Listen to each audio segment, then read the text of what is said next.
Hello, dear chess friends. We are back from Batumi, European Women Individual Chess Championship. Today we have a fourth round, and the games become tougher. Yesterday we already feel that. So we are your hosts, me, Valerian Gaprindashvili, and Sandra Djukic. Hello, welcome once again, and we cannot wait to follow Yes, the fourth games round. are in progress already, so we can straightly go to that.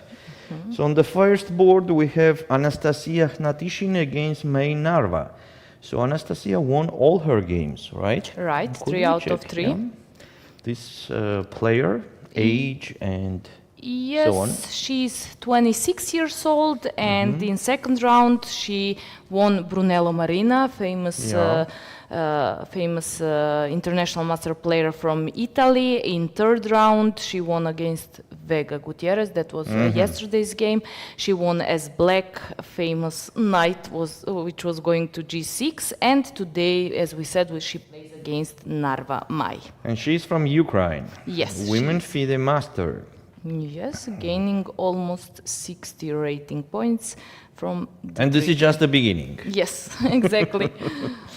Okay, so this is a position we have. Anastasia is with white. Caro-Kann. Caro-Kann, correct. Take on f6, bishop e3, and bishop. Very, very basic line of the theory. Here we have a lot of games. The main line is rook e8. Let's take a look what could happen there. Rook e8, castle, knight d7, c4, knight f8, and queen c2. It could be slightly better for white, but without any special problems for black. So this is one of the basic theoretical line. Let them play. Let's see if they will change the main line and do something on this side. Let's see. Second board we have Gulinay Aydin against Ulviyya Kyolbasa. Gulinay Aydin is doing a very good tournament. As I remember yesterday, she won a very important game. Yes, and she's also very young, 20 years old, playing for Turkey. She's a part of their national team. Who was her opponent yesterday? Yesterday's Schneider Jana Schneider from Jana. Germany. Before that? And before that, Kukashvili Sopiko. I see. So quite good player, as we see. At least she's doing a very good tournament here. So I hope she's gaining a lot of rating also. Well, 27, nothing according to... According to Anastasia. Yes, exactly. Okay, so we have the Scotch game here, as I understood. Yes, d4, take, bishop c5, and take on c6, queen f6. Queen f6 is one of the main lines actually here. Of course, b takes c6 is also possible. But queen f6 is a move with a lot of games there. Queen d2 has to be done there, take on c6, knight c3, and so on. Let's see what is happening in our game. Queen f6, queen f3 was played. Let me check. Queen f3. This is also the move. For black, the best option to answer is b takes c6, and then knight d2. d6, knight b3, and e4, e5. This is also maybe slightly better for white. In the game here we have queen f3, and Ulviyya is thinking, no, she took on c6. So as we see on both of the boards, the first and the second, they are both pairs. Both sides of the opponents are very well prepared. They are not spending the time at all in the opening, and they are on the main lines. And the third board, we have Anna Maya Kazaryan against Elmira Mirzoeva. It is very nice to see actually Both of them are not originally for the country that they are representing. Anna Kazarian representing Netherlands and Elmira Mirzoeva England. As I know, Anna Kazarian is originally from Armenia and Elmira Mirzoeva is originally from Azerbaijan. For Anna Maya, I know, but for Elmira, I'm not sure to be. The name and the last name is 1-1 as an Azerbaijani name. So that's it. Yeah. So this is what we have here. Could you please remind me who was Elmira Mirzoeva's opponent yesterday, please? And I will. Yes. So Elmira didn't have so tough pairings so far. For example, she played 2 games against 1900 and 1 game against 2028. Yesterday's opponent was woman FIDE master Kobak Polina, and she won, and she has 3 out of 3. I see. So this is what we have after move number 5. So this is not a common line of the theory, no, not a famous one. It is something mixed between what? Between Persufimtsev, between King's Indian in case there will be G6, or something else also. But what first comes to my head, this is an H6 move again.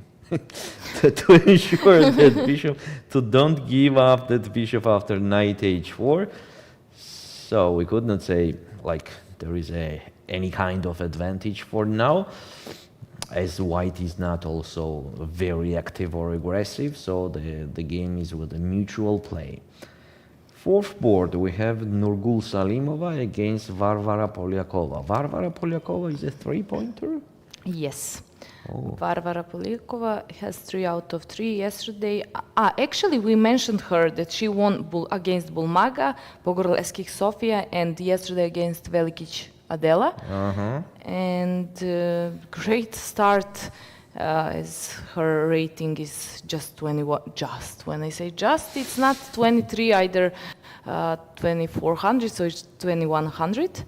She is also gaining a lot of rating points, 45, and she's obviously ready to continue. Yep. So this is what we have here. The reti beginning with white, which transposes to something very interesting. And G5 move here. Actually, G5 is not, it's not the main line. F6 is most common, or C5 for black. But Varvara decided to play G5.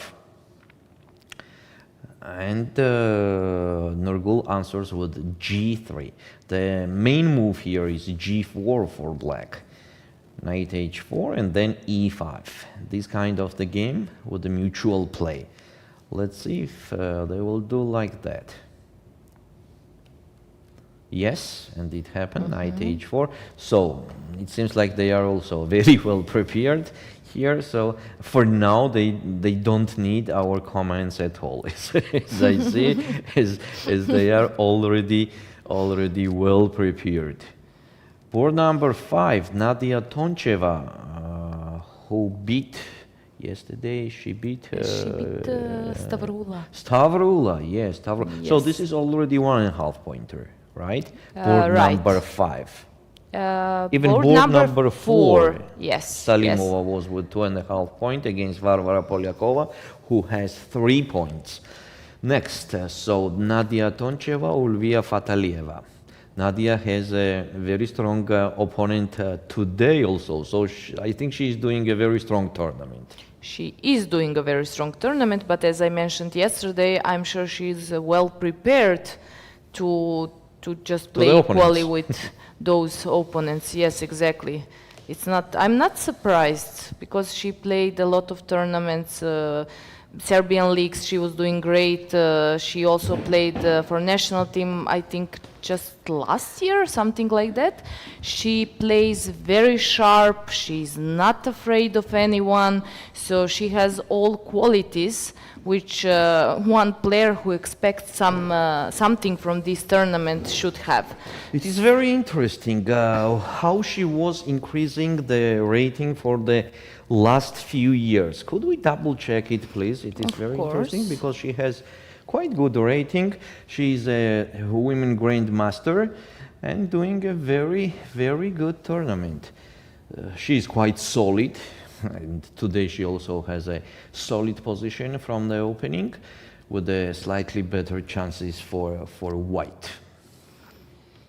Let's see, just a second. So now she's on 23-20. Well, she was there always. She was there always, yes, between 2250 to 2320. So she is there. So she didn't increase in 1 year some significant. So there is nothing unexpected from her. She could even win this tournament. Let's see. Let's see. Next board we have Olga Zimina against Dinara Wagner. Oh, this will be a great fight. I think so. And we cannot wait. Yeah, so this is how it was happening. The Catalan taking on c4, a4 and b6. Not sure about b6, I have to double check. Yes, and I am correct. b6 is the most rare move, but definitely Dinara is well prepared because look at her clock. She has more time then she begin to play. So she has 1 hour 33 minutes. Actually, from first round, we also could see that she is very well prepared. In all rounds she played, she had very good time management, which means that she was actually excellent, prepared for her games. Yeah, so she did a very rare move. This is b6. Oops, sorry. This is b6.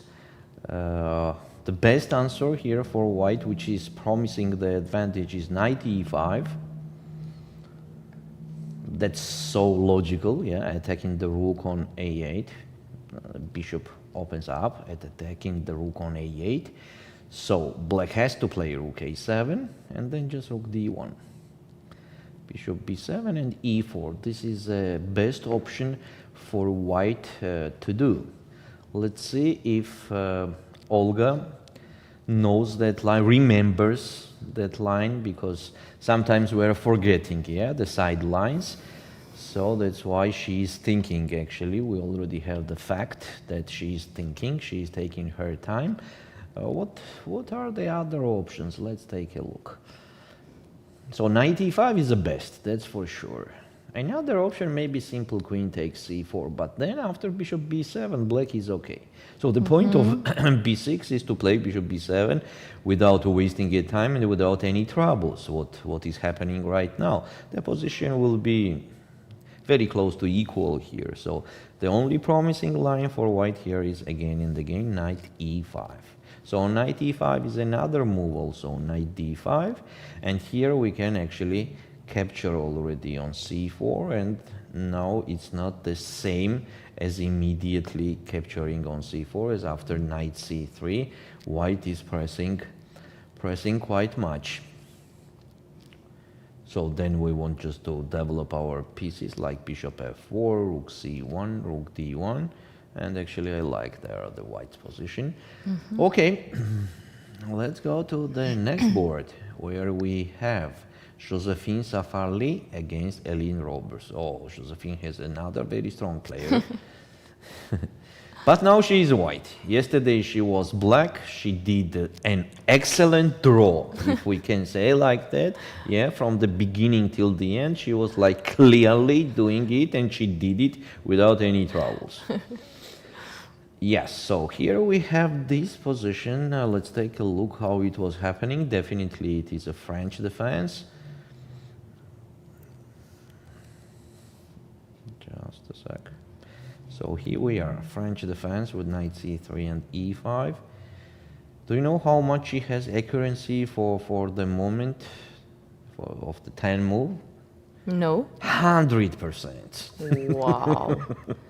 Wow. Just 100%. I mean, this is But Ellen black, Roberts. yes, Ellen this Roberts, yes. Yeah. So, yes, okay, this is the theoretical line. Yeah, she is also the player who is always well prepared, and she goes for C3. main lines, not Yeah. side lines. B6. Yeah, this is a theory. Let's see how it was happening in the game.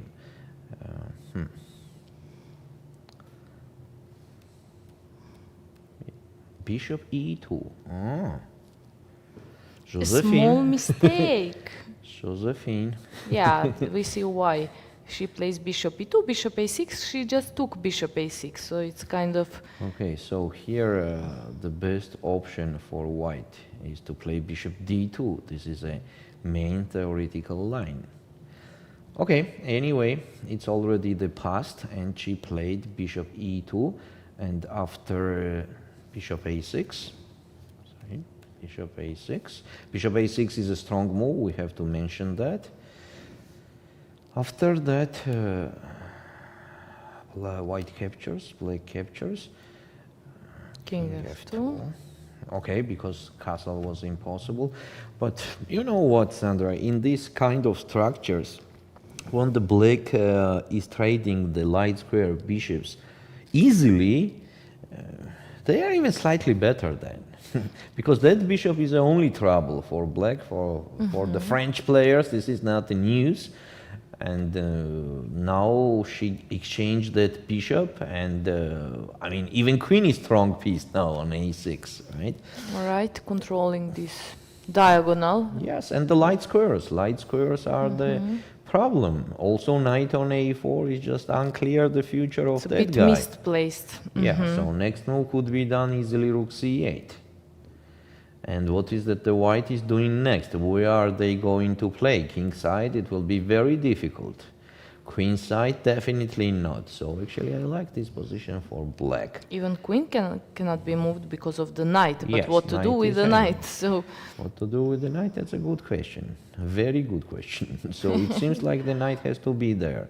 Because on the other side, black also could not play b5 easily because the pawn on c5 is hanging, right? So that knight is kind of stopping that attack. But you know, what to I'm do not with the queen then? yeah, with the queen, and on the same time rook on a1 is stuck, Exactly. right? If we don't As move the long queen. as queen is on d1. And from other side, black also could consider the opportunity of pushing the pawn on c4. c4 and then prepare b5. Yeah. Okay, let's see. Okay, anyway, shortly we can say that Ellen Roberts has a slightly better position from the opening. Next board, number 8, Gunay Mamadzada against Gabriela Antova. This is something This is we want something. to see. This is something, I agree. What? Ah, okay. Just a sec. f6, yes. How to say? Okay, f6. I thought it was something wrong with with some technical issues, but it is a move. It is a very rare move, super rare move. The main line is here to play g6. So she decided to play f6. F6, and here d4 is the best option for white to play. Let's see how it happened in the game.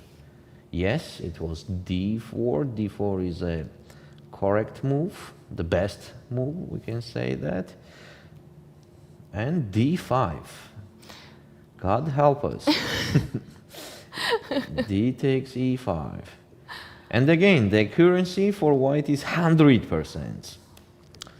Okay, but that's just the beginning. But I still love to see when somebody has 100% accuracy. Knight d4, correct. b5. Take on f6, also correct. Also correct.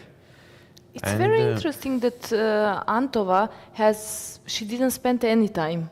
Yes, so she's prepared. She's definitely prepared. Yeah. But position. Let's see what is she prepared on. Yes. Oh, position is with mutual. Okay, maybe slightly better for white, but white has to do the correct moves in a row, you know. For example, now the best move here for white is bishop b3, which is very difficult to play. As on knight takes b3, there is f7 check. Wow. That's nice, yes. And on bishop b3 also from black, okay, if they capture on f6 with the pawn, then it will be just c takes d4, and it is a huge advantage for white immediately. So the best move here is knight f3 check, g takes f3, queen takes d1, king takes d1, g takes f6, take on e4, bishop b7, f3 and long castle. You know what, if you are not prepared exactly on this line for white, it is very difficult to play at the board. On the same time, black has quite healthy position. Okay, black is pawn down, but they have compensation. So I think this is a very good choice for Gabriela Antova in the opening to do against Gyunay Mamadzada. Well, I agree. After we made all of these moves and we entered to that position we saw at the end, it looks just fine for black. Yes, it's double-edged. It looks like. Position. Also, Gyunay start spending the time. She already thought for 17 minutes, when Gabriela Antova still has 1.5 hours on the clock. Oh, that will be a tough game for Gyunay. Let's move ahead. Next board, we have Inga Charhalashvili against Alina Bivol.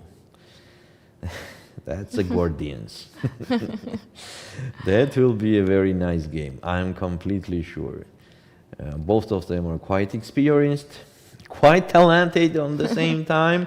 And okay, Inga Charhalashvili for sure. I was talking about her yesterday, that she's underrated. Yesterday she won against a very strong player, as I remember, with black colors. She was pawn up. You show against it, Natalia Buksa. Yes, Natalia Buksa. Yes, here we are. She won with black. Today we have what we have here: Catalan defense, a very theoretical line with a slightly better chances for white. So I will not go to details, as it is just the beginning, and we have super theoretical position on the board. Next, board number 10, Monika Sochko against Alexandra Zhereptsova. Alexandra Zhereptsova, that yesterday she won against Olga Badelka. Olga She had Badelka. the draw. Yeah, you remember the game against Stavroula, and then she won Olga, and today Monika. Yes. So she has tough tournament, but she's doing well. great. Well, 2.5. She's doing well.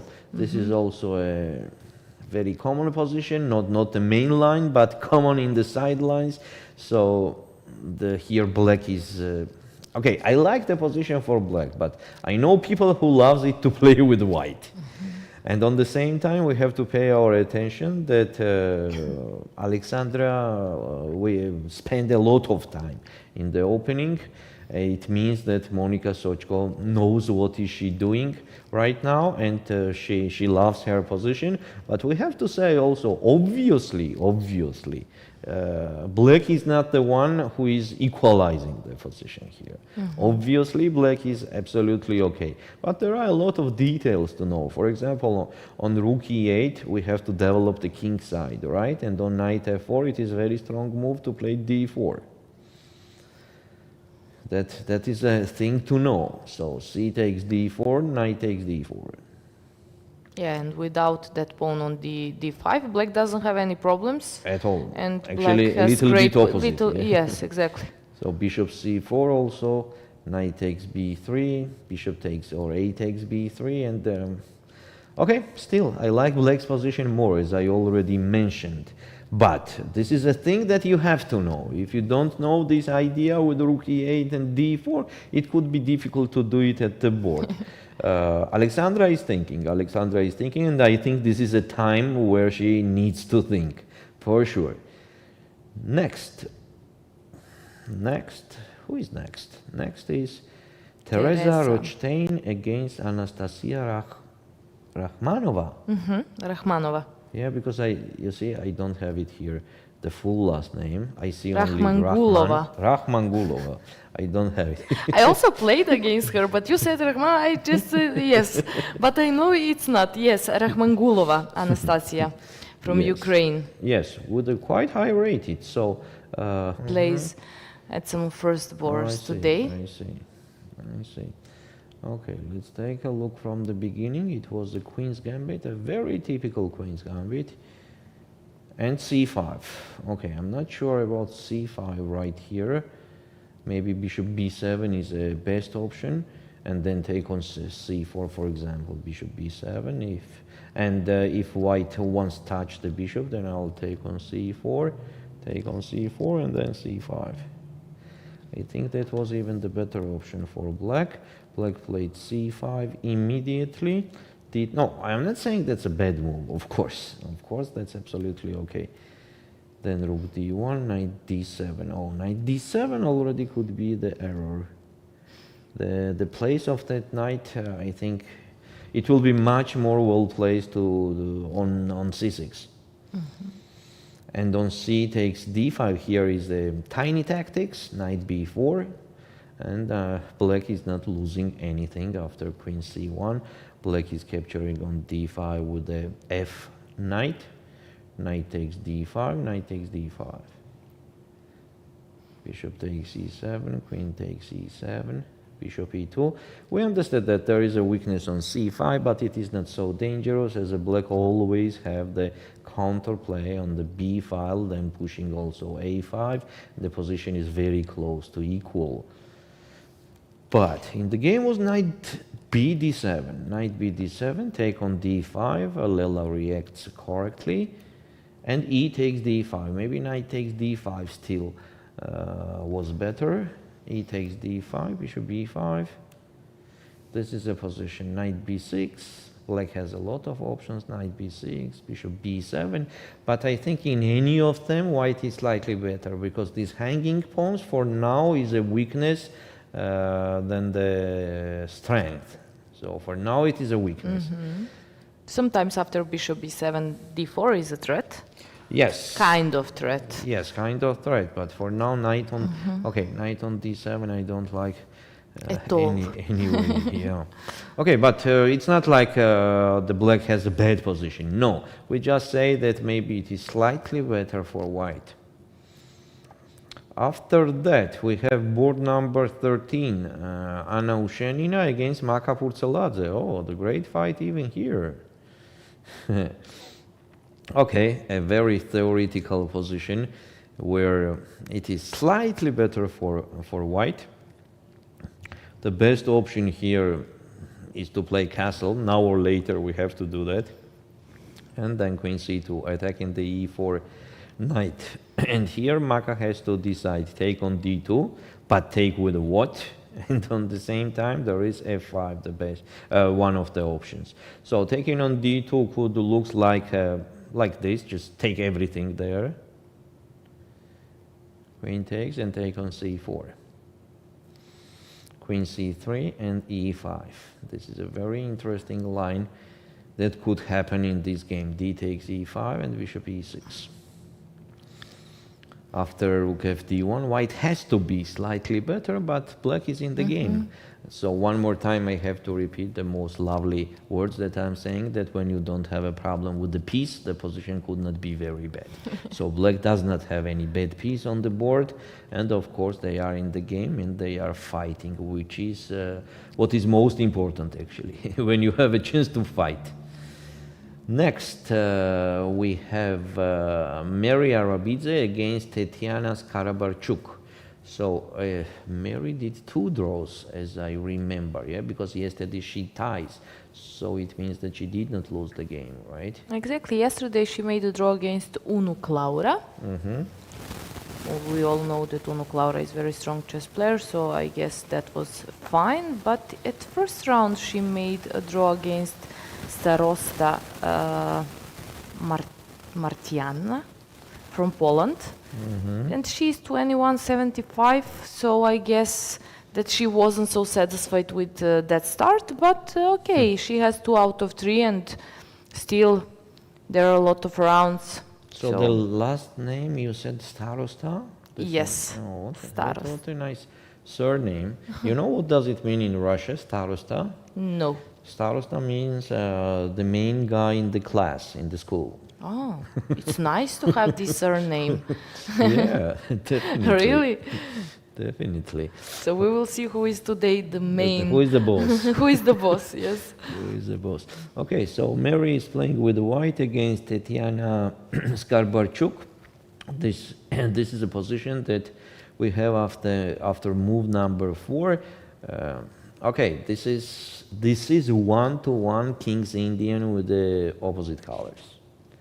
Yeah. just King's Indian. The obvious evaluation could be on the black side, but you know it will be a long game. It's not like anything concrete happening here. So maybe Meri loves to play this structure. I mean, King's Indian with both colors. That's why she decided to do this with the white, and she refused to go to the main lines from the beginning with the white colors. This is kind of strategy that sometimes we are facing. And next board we we have Elina Danielian against Anna Kubicka, right? Or Kubicka? Kubicka. Kubicka. Or Kubicka.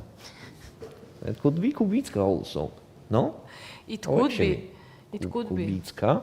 So this is also a Polish pronunciation, right? Kubicka. Kubicka is kind of Czech one. So then it's Kubicka. It has to be, yeah. We can find it out later. Now we can talk only about the position where we see that Elina Danielian is super well prepared. She has 1 hour 31 minutes on the clock when Anna Kubicka lost already, okay, not lost, but spent half an hour. She already spent half an hour. And the position seems to me a very theoretical. I have to double check. Yes, this is a theoretical position. The best option here for black is to play knight bd7, bishop e2, and rook e8. I think before that, black did not go on the main line. As here the best is to play g5, yes. So here they changed, I mean here they did not continue the main line and moved to the side line. So the main line here is g5, bishop g3, knight h5. This is always lovely when I see the things like that. I love to capture, to eat the bishop like that. So black is doing exactly this, and after bishop d3, f5. Knight d2, take on g3, take, and e6. Actually, this is a mutual play. Black has a counterplay. The position is quite complicated. Instead of that, Anna Kubicka did not play g5. She played knight d7. She just made this move, not knight d7. Yes, she played knight d7. So we are talking about g5 here, instead of a6, right? No, a6, a4, and instead of e6 to play g5. Yes, but she didn't play that. She did not play g5, she played e6, which I think is not the best option. I still love g5, so e6, knight d2, take on d5, take, knight bd7, and yes. Exactly because of this, that the bishop now stays on h4 very well, the theory says that it is advantage for white. Now it's advantage for white. So first, it was much better to play first g5 and knight h5 to grab that bishop and then play e6. But okay, Kubicka decided to do so, but I don't think that this is a preparation, because she already spent half an hour. Definitely it's not a preparation. So she just mixed some lines maybe, and did a small error. Yeah, we can say it is an error. E6 is an error, as g5 was a better option. It is a small error, but she can suffer at this position. I don't see concrete. Okay, main plan usually is b5 at some point, which will not happen. Knight should come to e5, but it can be. Bishop on h4 is very well placed exactly. here, It's and very knight well on placed. d2. I mean, It's annoying. white did everything that they can dream about in this in this opening line. So we had one interesting game that was, it was just a sec, You say we had? We Or had, yes. It Board was number. Gunai maybe. Gunai. Mama Zada, yes, Gunai. Just a sec, here we are, yes. So what happened here? She Knight took on takes E7. Oh. You see, the preparation of Gabriela Antova works. So take on E7 happened in the game. Take on E7 is not the best option. The best option, as we already mentioned, was bishop B3. But still, there also was quite unclear position. Maybe Gunai even knew that, and she decided to change that preparation that Gabriela could have on that main line. We can say like that. Bishop B3 is the main line to do. So bishop takes E7 and take D4. Take on D4. Take on A4. I think there will be castle, castle, and castle. This is funny pawn structure in black's position, which doesn't mean a lot. 4 islands. Yes, exactly. 4 We islands. don't see this so often. Move With number a good 12. position, with not a bad position. But okay, pair of bishops, of course, and Yeah, black definitely has a great counterplay and compensation for that fact that they have the 4 islands already on the move number 12. But the position is open, bishops will be working very well, and on the same time, you know, white also has a weakness on d4. So it's a mutual play, and let's see how they will fight there. I will start from the first board again, where we see that Anastasia Natishin has slightly better position already, slightly better position. This is what we have, and look at the time of Mai Narva. Queen c7 happened in meantime, or Queen what was the C7. last move of black? 97. Queen c7, knight d7. Here, as I remember, the best option for black is to develop light square bishop. Yes, yeah, because why to play with the bishop on c8? Why not to put it on g4? Yeah, this is kind of classical thing. Then bishop h5 and bishop g6.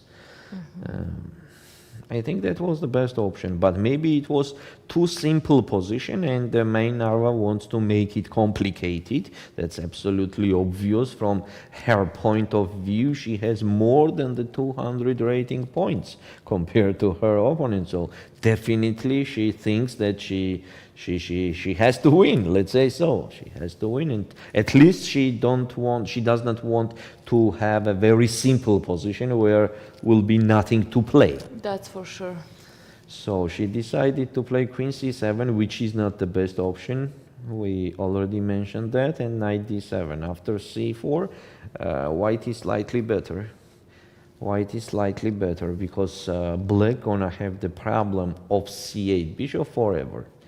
You can remind it to me later that bishop will be the problem, always. But generally, it is for black pieces in French defense, in sometimes in Caro-Kann, like for example here, and there are openings, and we have always problem with this bishop. I will remind you later if If something will change. if something will change. Yes, exactly. Okay, so for now, Anastasia has advantage. We can say it straightly. Then Gulenay Aydin against Ulviyya Kyolbasa. Let's see what happened here. So take on c6, and here white played knight d2. That's correct. 6, knight b3 also okay, bishop e3, a4, a5. This is what we are talking about, so they are just doing the main line. Bishop e6, bishop c3, take on f3, take on f3, knight f6. Yeah, knight d4 maybe not the best move. First maybe rook g1 makes sense. Yeah, why not to attack? Why not to use that fact that black has some problems, and actually we are forcing them to play king f8. So why not rook g1, right? It is just a simple logic, and then play knight d4. Yeah, just a simple thing. So Gule knight decided to play knight d4 immediately, and the difference is that the black could play king d7 now, a very strong move. At least I love it. Yeah, the rooks are connected, king is safe. No And problem on the for same black. rook g1, I can answer with the rook h g8. That's it. And let's continue like that. Nothing is hanging there. King on d7 is an excellent piece, so what's the problem with it? I'm not afraid of long castles or anything. Yeah, I can just move that knight on h5, because black also has some pluses, right? f4 square, the king side in total is a little bit weak. So maybe later I will support that knight with a pawn on g6, and actually I like black's position. With the king on d7, me Yeah, too. yeah. But Yep. in what could happen, not so We'll see. much. Nurgyul Salimova is having some advantage already. Let's take a look what happened there. We said that g5, g4 is a kind of theory, the sideline, but still theory. e5, bishop g2, knight f6. Yeah, knight f6. I don't know what is a knight doing on f6, honestly. Maybe knight e7 and knight g6. Yeah, yesterday everybody was putting Now that it's knight time on for g6. Today somehow Varvara refused that idea to put the knight on g6 from. Yep, actually it was a good move. Knight e7 and then knight g6. That's a good idea. Instead of that, she played knight f6, and you can say it in incorrect place for the knight castle, and another a5. So she's very aggressive today. g5, a5. But I think you have to be well prepared if you decide to play, for example, g5 move, which she decided. You really have to be very well prepared for the game, which from the current position and from her time on the clock, we cannot really say That she's prepared. Exactly, exactly. So I'm a bit surprised. It's very important game. She's playing on top boards. She has very big opportunity, and suddenly we will see. Maybe she's satisfied and just enjoying in her game, creating some dynamic over the board and waiting for a moment. What we see for now from her moves and time on the clock, she's just on the good mood. Yes. Doing g5, a5. Yeah, why not? Why not? For now it's possible, but by itself, the point of a5 is a little bit unclear. Because this is live. So queen b3, knight c6. Yes, but here black is kind of even better. It is. I know. Bishop e3, as the pawn on d4 was hanging. Now black to move, and the best option, it seems like bishop d5 to play bishop d5. Yes, it's somehow I don't like the pieces of white, how they are staying. You know, queen on b3, bishop on e3. b4 could not be controlled later, as pawn is on a4, so that will also be a problem. Actually, white's queen does not have a good square to stay, right? So now it's under the pin. So maybe queen c2. On queen c2, I'll play knight b4. Exactly. And on queen c1, I'll play rook c8, later c5. This is, okay, I'm not saying that the black has an advantage, but this is excellent what black could get in the Catalan. I mean, this is just a dream for black. Mostly when black has b4 square, it just good to play for black. Yeah, it's still difficult to say. You know, sometimes I have a feeling that with black, if you don't have a problem from the opening, and more you are pressing and forcing opponent to fight for equalizing, then I'm already saying that that's better for black. It does not mean that it is advantage, but to consider all the facts that mostly in opening it is that the black is fighting for equalizing, right? But when you are changing these positions and the white has to equalize, maybe they have a chance, of course, to equalize, and they have, but it still feels like an advantage when you are having this kind of game with black. Right. Because even before the game, you're expecting that you will have some small troubles in the opening as black to find either counterplay, either to develop all pieces.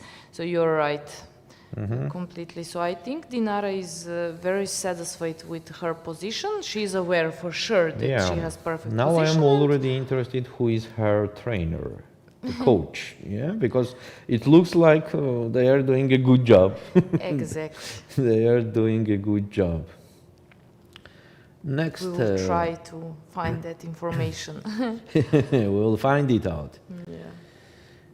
Okay, here it seems like Ellen Roberts is doing well. Yes, that we are already talking about this, that the position for black is slightly better, After trading those light square bishops, black is better.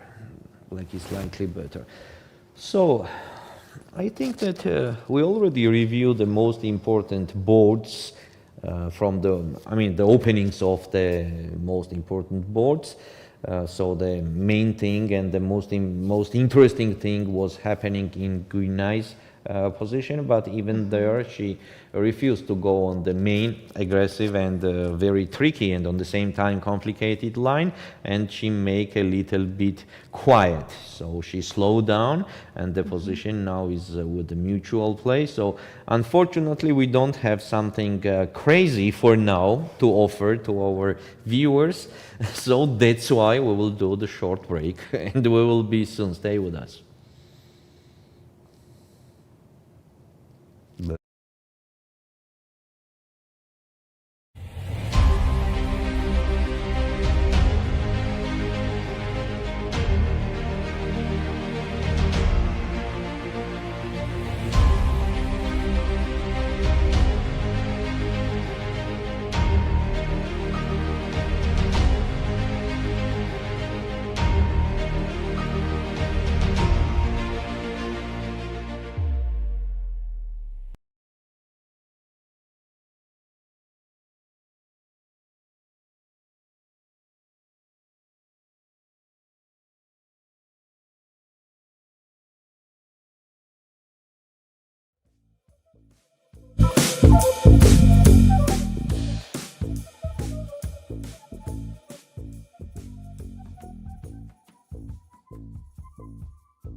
Hello one more time, and we are back from Batumi Women European Championship, and we have round number 4. I am Valerian Gaprindashvili with the Women International Master Sandra Djukic in the studio, and we are ready to continue.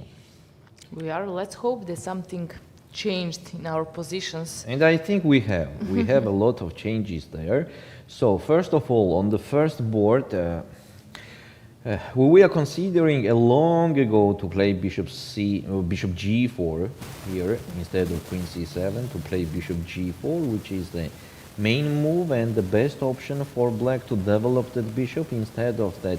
But on the same time, we also mentioned that after bishop g4, maybe position becomes too simple, and Mai Narva was not the one who wished to have the simple position, and she's trying her best to win the game, but that has to be obvious, right? You can't force the position or even force the opponent who is doing a very good tournament for that moment.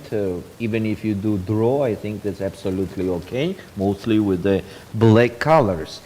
Okay, we have what we have. She played queen c7, h3, knight d7, c4, and later I think she already realized that she has to equalize. I mean, if she does not equalize, then she could not win immediately from the worst position. It's just impossible and never happened, right?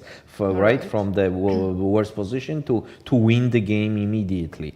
So she played c5, which seems already it seems obvious. You have to play c5, otherwise bishop on c8 will be stuck forever, right?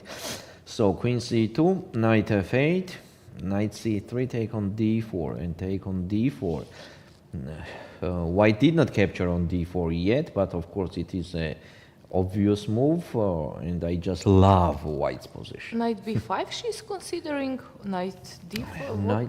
Knight d5 maybe, on knight b5 I think it will be queen e7, and when you take on d6 I just take and I am pawn up. I'm just wondering what is she considering. So I Maybe see there is knight knight d5. b5, knight d5 and Yeah. bishop d4. Maybe knight like- d5 and then take on d4, maybe. But I think it's better to keep those both Options. moves, yeah. And let's capture on d4, because we know that we have to capture on d4 for sure.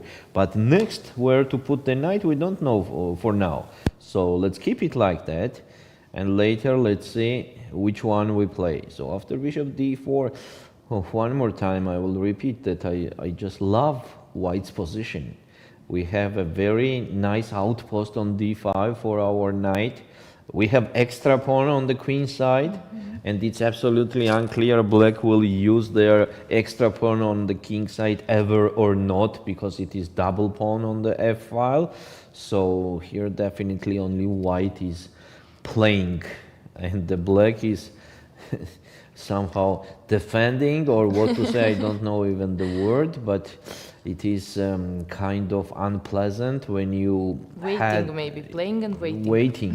Waiting for the opponent's mistakes. But I don't think that Anastasia is the one who is going to do a lot of mistakes in this tournament, because as we already mentioned, she is doing very well. And she captured on d4 with the bishop. Now Mai Narva has to think, well, what to do next. Okay, second board, Gulenay Aydin against Ulviyya Kiolbasa. This is a position, but something has changed. Oh, wait, oh. So unexpected decision for black. Bishop takes d4. So we are considering here king d7. Yes, and it looked fine. Yes, and actually we are saying that we love black's position. So she wants to give black square bishop, maybe to push later c5, and to keep her pawns on black squares, and to play with the knight and the bishop against pair of bishops. Also, the option was to play bishop d7. Bishop d7 was also the option, but taking on d4, that I don't think is a best decision. Well, we don't see so often Yeah. to give pair of bishops, unless you're forced to do that, or you will see something concrete. But Yeah, that's actually a very strange decision. I'm also You know, confused. that bishop on b6 was quite perfect piece. It was supporting the a5 pawn. It was attacking the d4 knight, and suddenly both of that gone, and what's left? What's left after that? It seems like simply it's just an advantage for white, you know. It's not like a big advantage, but slightly better, and on the same time maybe for the whole game. So g6 was played, h4, and this is the position. It's just dark square bishop is too strong. It's too strong. Yeah, what to say? Not to say. There is What nothing to say? much. Just to wait to see how Ulviyya will continue to play this game and what's her plan, how she will set up her pieces. Is she going to push c5 at any point? How white will... Maybe white's idea is to push f4, f3, and then light square bishop should go to e2, yes? Possible, possible, but still, you know, that's a fact about the dark square bishop. We can say that it is a fact that it is a very strong piece, and it will be forever, forever, until the a5 pawn is on the board.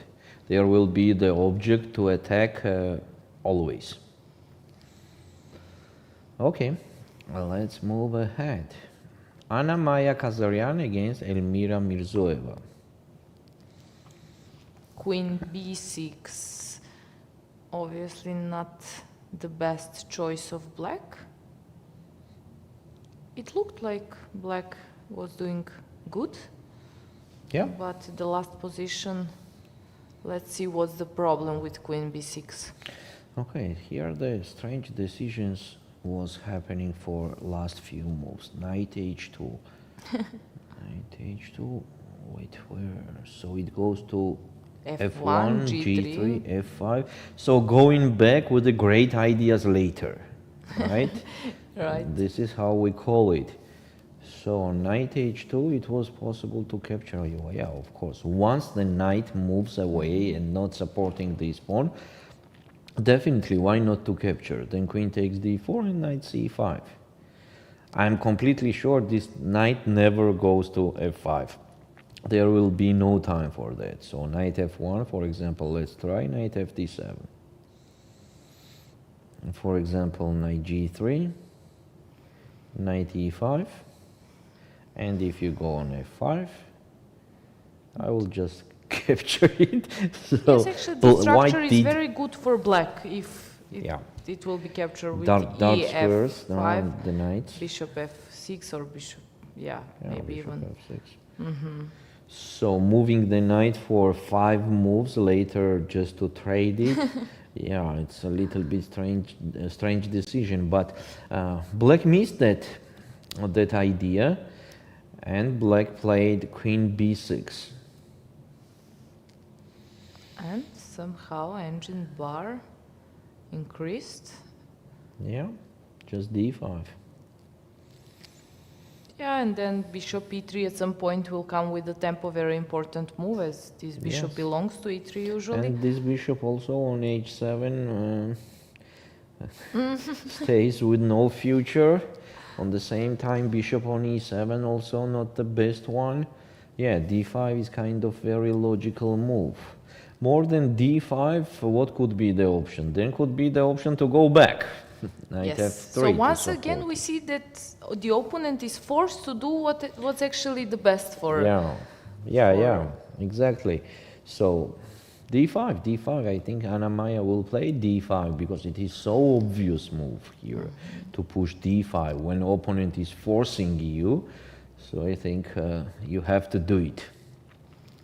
Okay, next we have Nurgyul Salimova.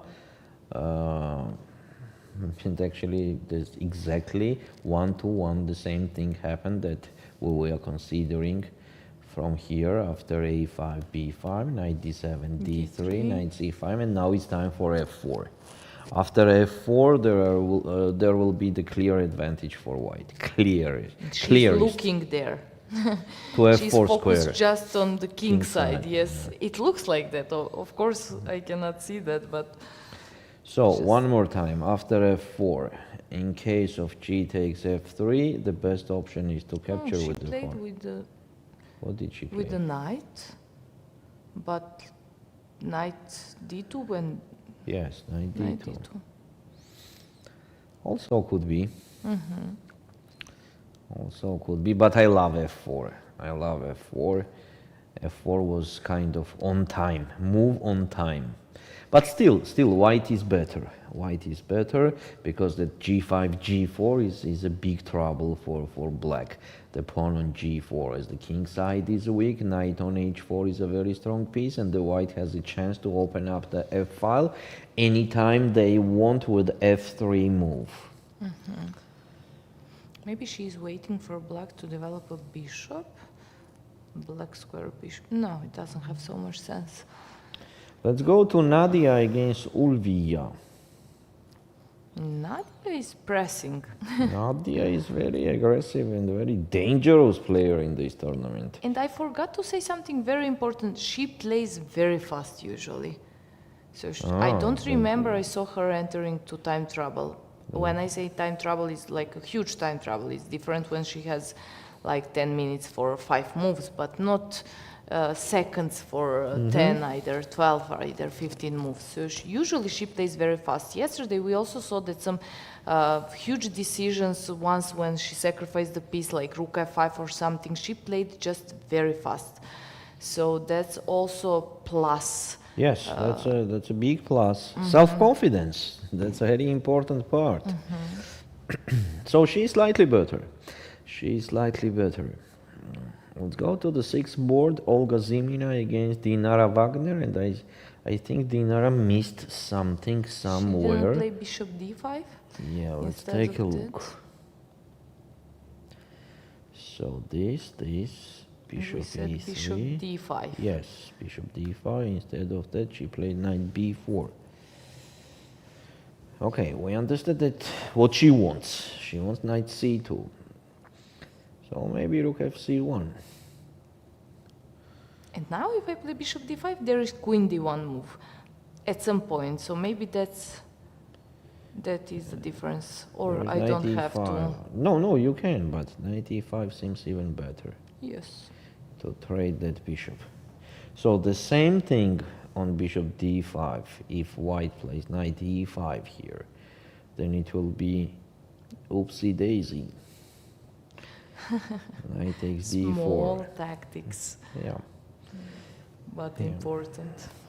So that is not possible in the game, as she played knight b4 first.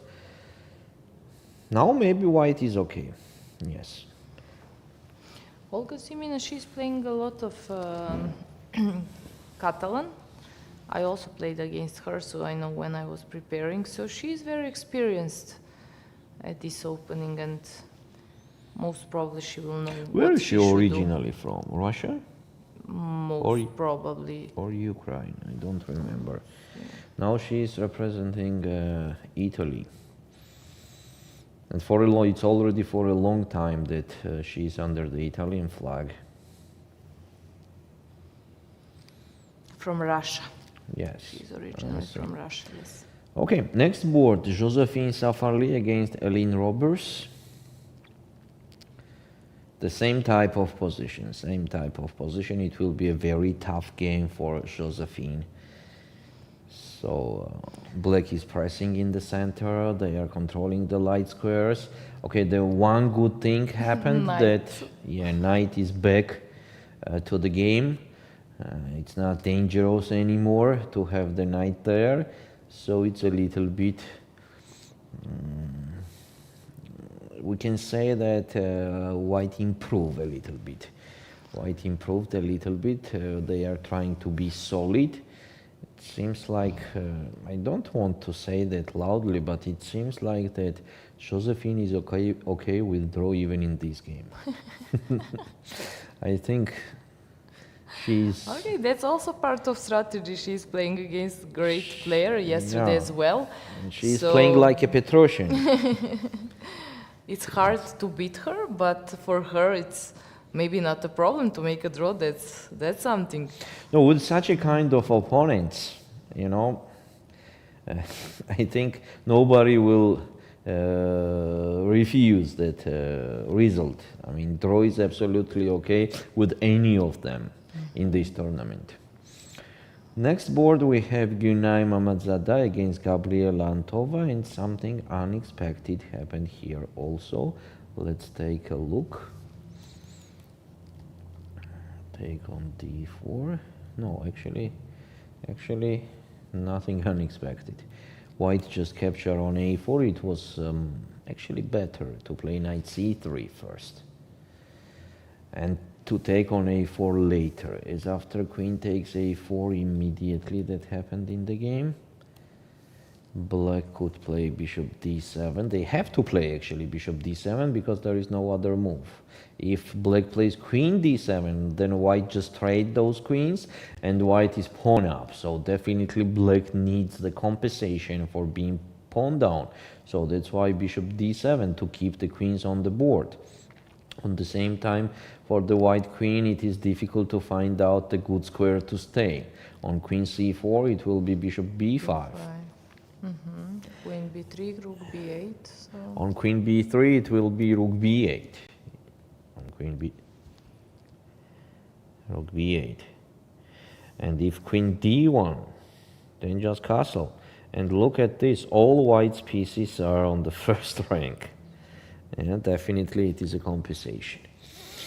But let's see, you know, I think that Gyunai did the correct decision, as at least she is pawn up. She is pawn up. Yes. So maybe a lot of things happened here. Yes, it seems like that. Let's see if. So I have to refresh my screen. That's always good. Yeah. Oh. Oh. What? So many things happened here. How? So it was bishop d7, queen c4, bishop b5. Okay. Queen e6. And queen takes d4, bishop g5, definitely, queen d6. Yeah, queen takes d4 is not the best option here. Instead of queen takes d4, black could play just queen d7, which makes sense, for example, like this. White captures, black captures on d7.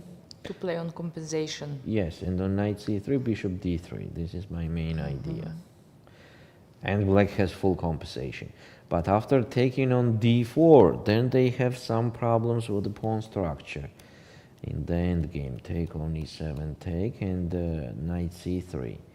Now if you play bishop d3, then it will be long castle. And after rook h1, you are just losing the pawn. Yeah, having the pair of the bishops was a very important detail in this position. Yeah, to keep the pair of the bishops. So queen takes d4 allows white to trade one of the bishops, and then a very comfortable position for white. Yeah, still a very bad pawn structure, and here knight is better than the bishop, definitely, because light square bishop of black does not have any object to attack or to create any threats. Exactly, and usually you don't want to play openings where you sacrifice a pawn, just trying to look back to take it back. Yeah. So you have to be ready to play with pawn down. So it seems like Gyunai made the correct decision that she did not went to the main line with the bishop b3. She just changed something, which stopped Gabriela's preparation. And now I am completely sure that Gyunai feels very comfortable in this position, and white has all chances to win this game. Let's go ahead. Inga is next. Inga Stavroula Alina Bivol, yes. Oh, and just pawn up? Just pawn up. How it happened? Let's take a look.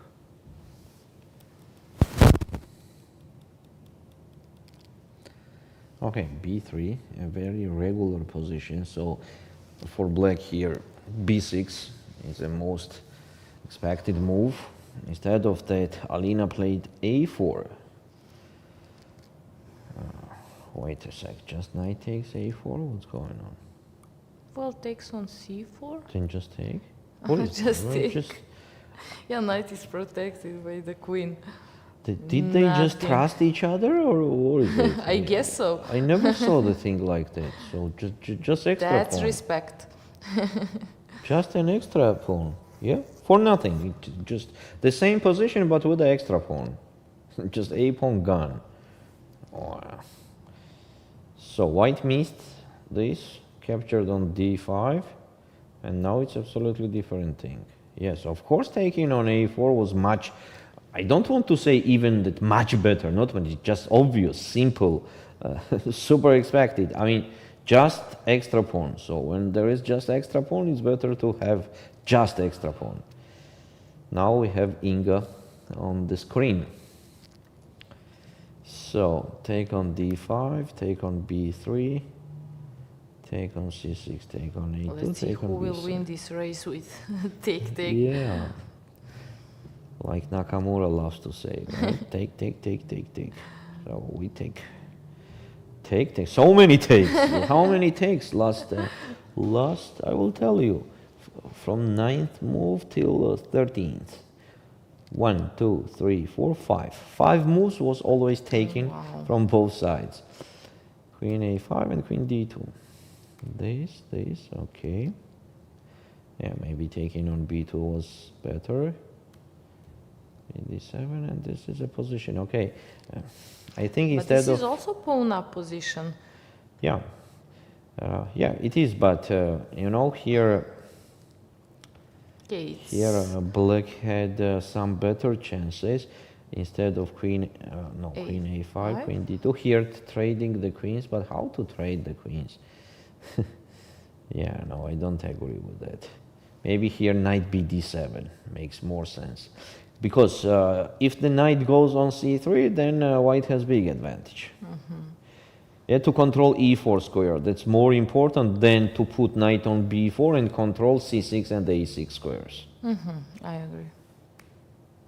Now knight d7, some rook b8 appears. Bishop f4, of course. Now queen b6. Yeah, queen b6 is very unpleasant. On rook b1 there is bishop e4. If you just move the knight, then I will take on b2, take on b2. And rook. This is very unpleasant. And black has some initiative now. The pawn is hanging actually. The pawn is hanging. So rook e1, bishop b4, bishop d2, bishop takes d2, knight takes d2, and rook c8. Finally to c8.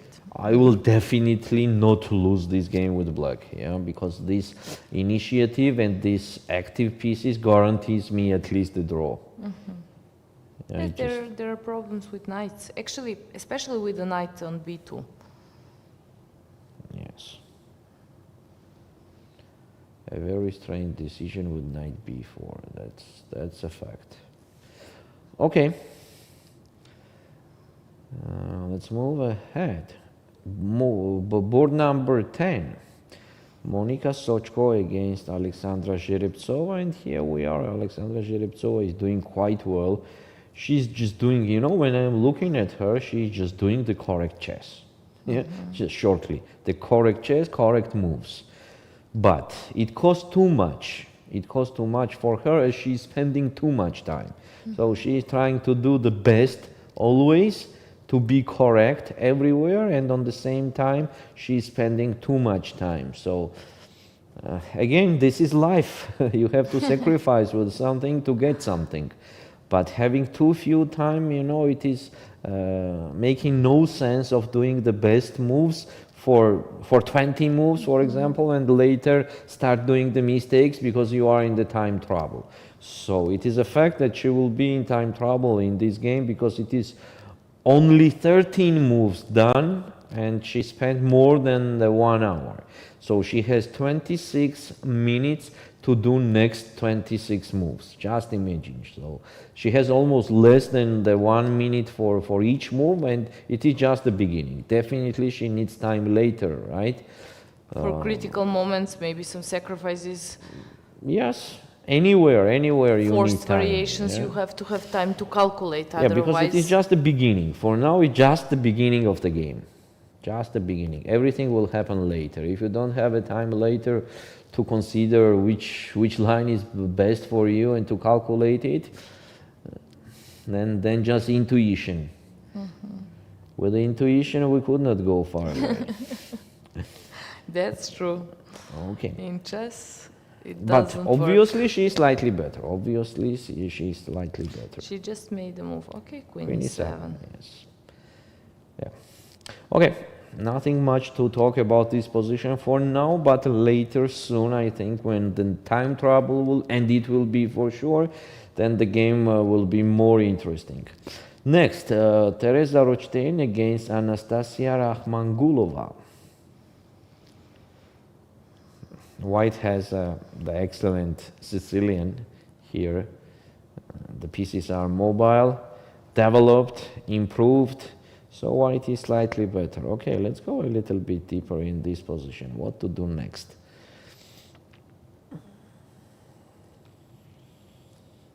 That's a good question. Yeah, Because there is all no attack, pieces that's are for sure. On perfect places. Bishop on d4, rooks on e and d file, queen on g3, keeping an eye on But definitely d7. not looking But on the what king side. next? Yeah, so maybe it's time to change our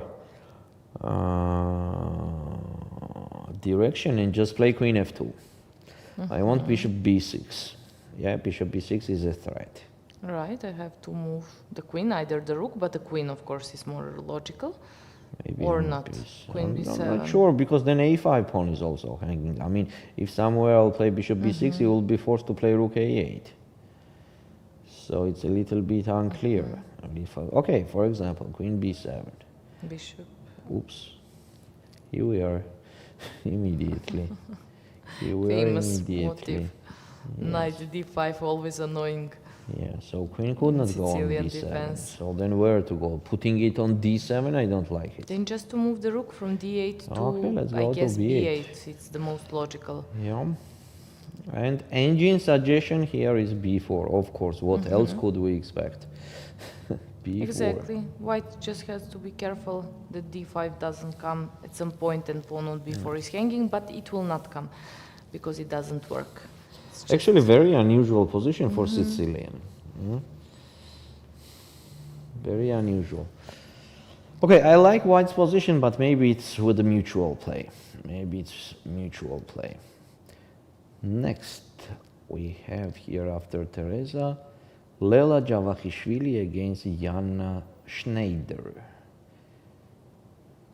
It's also very interesting how to pronounce correctly, Schneider or Schneider? No, not No, Schneider. I think Schneider.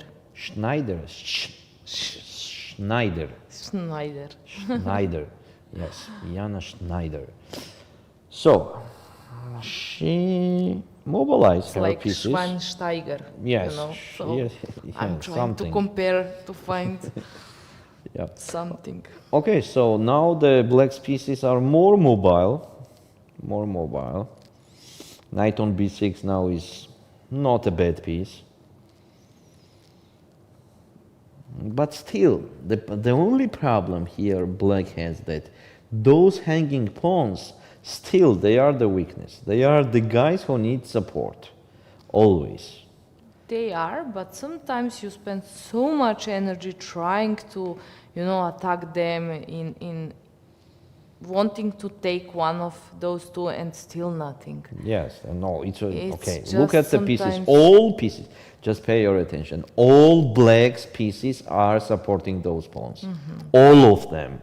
Okay, not the king, but both rooks, bishops, knights, all of them are supporting those pawns.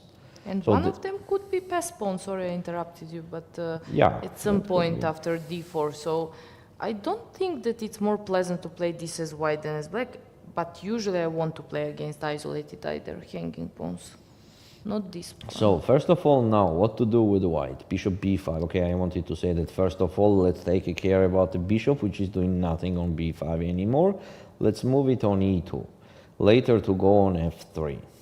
I hope d4 does not make any big sense for now, as there is knight b5, very unpleasant thing. Take on e3, take on e3, take on d1, take on d1. a7 pawn is hanging. If you play a6, then just knight c3. What a strange position.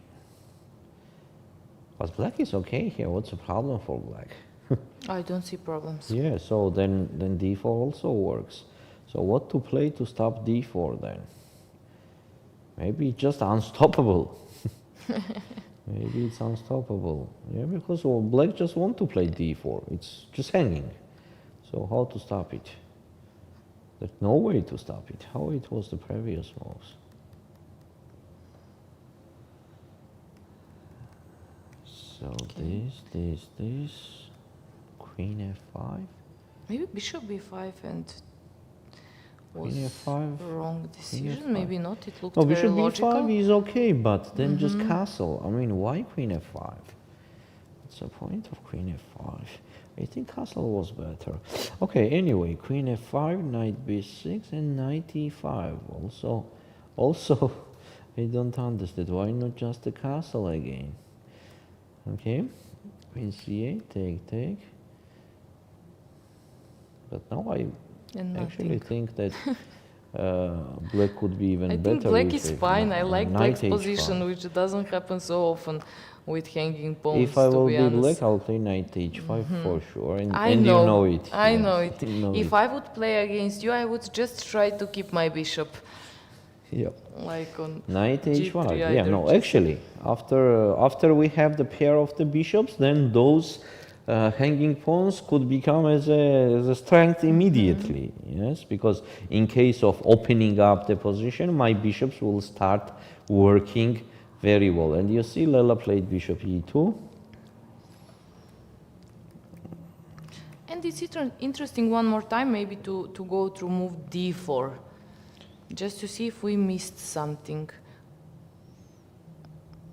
Knight B5. Here we said Knight B5. Yes. Because if I capture on D2 and then Knight B5, then it will be Rook C2. And Yes. there is nothing to consider. So that's Knight not is option. hanging, so it's kind of simple, yes? So we have to play Knight B5. Okay, So take black on captures. E3. White captures. White doesn't want Rook D8, for sure. And taking on A7 also makes no sense. Yeah, just take on D1 and then Rook A8. What's the point? So take on E3. Take on D1. Bishop takes. And A6. A6. Yeah, why not? A6, Knight C3, and this will be the position. Just King G7 even. The end game, but very complicated position. Unusual, not symmetrical at all, unusual. There is no pattern you can follow. Yeah. It's just, Yeah. you should look all over. Full-time job. 3 islands for both sides. That will be a complicated game. So let's see what happens there later. Anna Ushenina getting the advantage. How she got the advantage? It's only 2 moves happened there, right? She had the slightly better position from the beginning. Yes, that opening is slightly better for white. So took everything on D2, and Makaportsaladze captured on C4 as it was expected. This is exactly what we are talking about, right? Queen C3 and E5. Right. If it happened, that will be lovely. They're spending a lot of time. Both of them, players. yeah. Both That's of them. why In they such a played kind of simple position, it's already move number 10. Only 10 moves. I should not say already, not already, only. Only, It is yeah, only yeah. 10 moves they did. And they spent almost one of them 1 hour, another 45 minutes. Okay, I will continue. Meri Arabidze against Tetiana Skarabarchuk.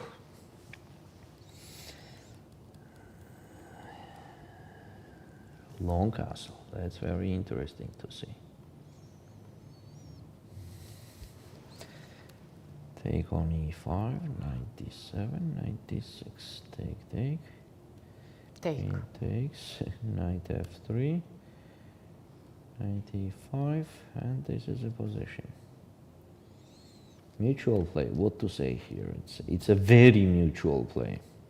So it seems like we have to capture on E5, otherwise, where to go? So take, bishop F4 and F6.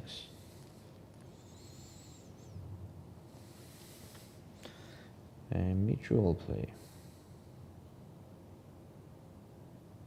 Well, yes, it will not be easy. for white to attack black's king, but also for black. So Yeah, it's quite complicated and tough game there.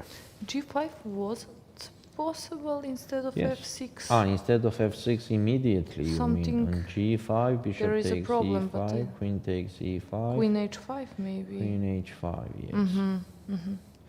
And then This just is double up on good f5. for white. Yeah, I and like there it is for no white. attack on the king side. So that's why carefully f6.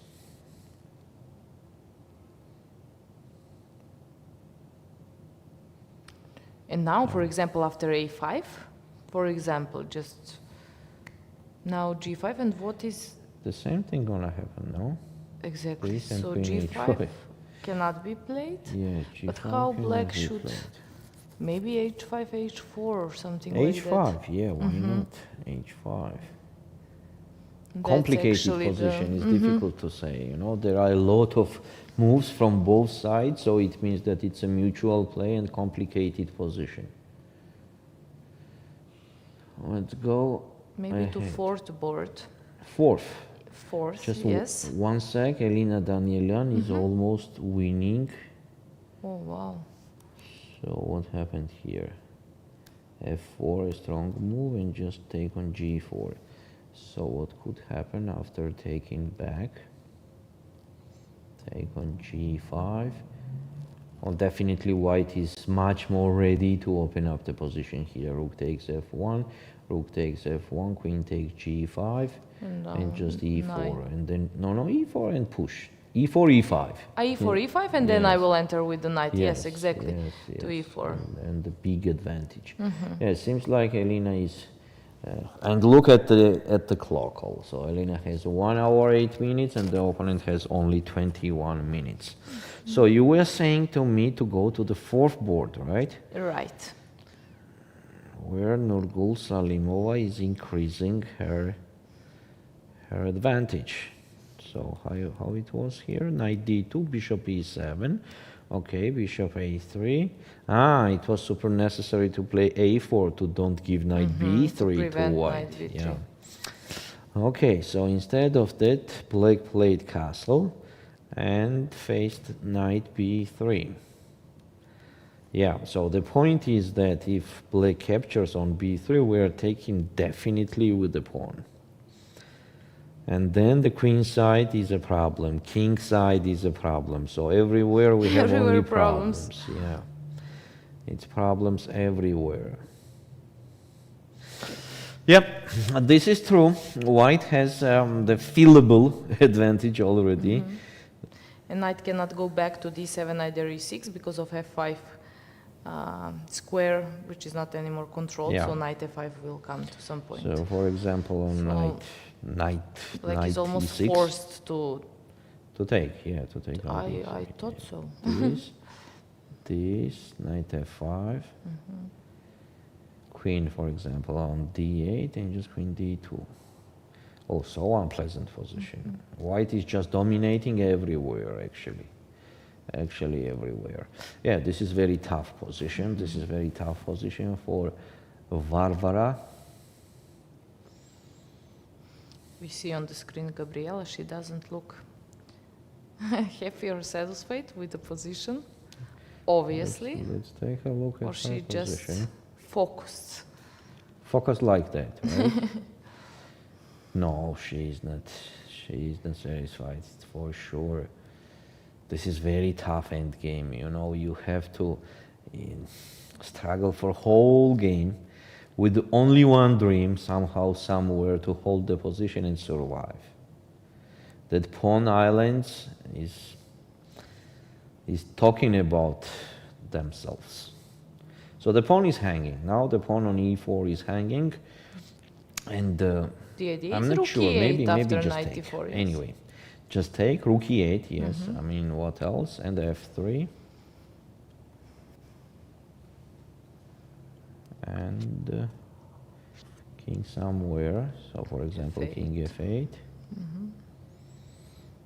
And now what? Now, that's a good Let's see. idea to sacrifice that pawn for sure. Yeah, this is good idea because at least we have some some counterplay. And I think you are getting that pawn back. Bishop c6 is hanging. How am I stopping that? I don't think that the rook c1 will be the move because of bishop d3, and I'm still doing the same job. And in case white captures on c7, take on e4, take on e4, take king f2 and rook d2 check. Definitely black is not risking anything here. Yeah? Black is not risking anything. Instead of rook c1, let's see if there is something better for white. There is, for sure. Engine bar shows that it should be. Okay, it says b3, but you know, I kind of don't believe the moves like What's that. the point? After bishop It could give c6, d3, wherever? It wants to do long castle here, and I understand, and not giving me... Okay, bishop c6 so, then? bishop c6, better. Then short castle and not giving me the pawn. But still, even this thing, Sandra, I think that should be enough for doing draw. I don't believe in this kind of positions that it's possible to win. When I have such an active rooks, I think I'm gonna have the counterplay. Once I'm gonna have the counterplay, I will survive. Rook d2. Yes. Both of the white rooks are passive in defense. Looks like a draw. Oh, so maybe not to take on e4 then, not to take on e4 and play, what to play? Is it possible to play rook d1? It will be bishop d3, or either take on d1, take on d1, rook d8 check, king c1, bishop d3. And then I'm activating my king. Yes, maybe I thought that the position is tougher, and actually it's not like that. Maybe I was wrong there, you know, because black is kind of on time. Yeah, the development still is a problem for white, yes. Look at the rooks. They are not connected. King also, it's not so clear where to go. Rook d8 is a strong move, it's not giving me the chance to do the long castle. And now I have to make the decision, take on e4. Okay, taking on e4, since that's the only option. Otherwise, black is still having the initiative, so it's at least I will be pawn up with white. Yeah? So taking on e4 maybe is the only option, but it is very close to draw. The compensation is so high that compensating that pawn and I think reaching the draw easily. But let's see, I think that Gunay will use her time now, as it is a critical moment and she needs to think for sure. Okay, in other positions, other games, I see that it is almost, okay, not equal, but mutual play, but Elena has a big advantage. Yes, we were analyzing what black played, because we had some variation where black takes on f1, we take rook f1, queen g5 and e4, but here white took on f8. Yeah, that's also possible. Why which not? is also good. Here, taking on f4 was seems like a very bad move. No, wait, it seems like winning, you know, because queen takes f8, there is rook f1. Okay, queen e7. And on queen e7. Now queen g6. No, it just came over. Yes. Knight on e8, bishop e4. can come just to d7, but that will not help.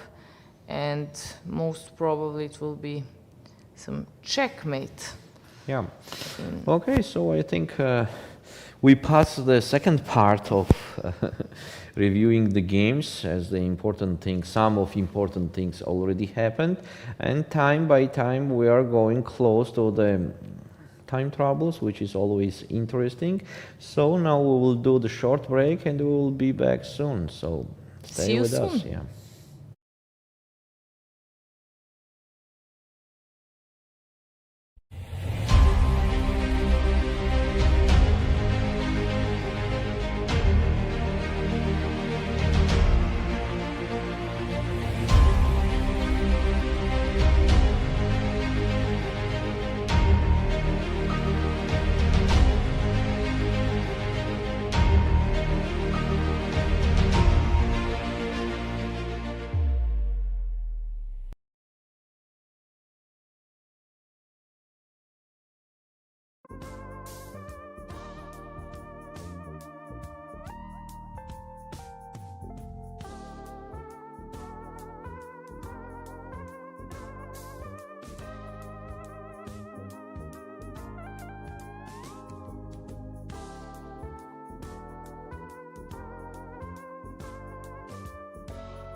Hello one more time, and we are back from Georgia Batumi with the Women's European Individual Chess Championship. We are your hosts, Valerian Gaprindashvili and Sandra Djukic, and we are ready to continue. Let's start with the first board. Where we have Anastasia and Mai Narva playing on the first board, and this is a position that we have. That's easy to see that advantage is on the white side. The pieces are much stronger.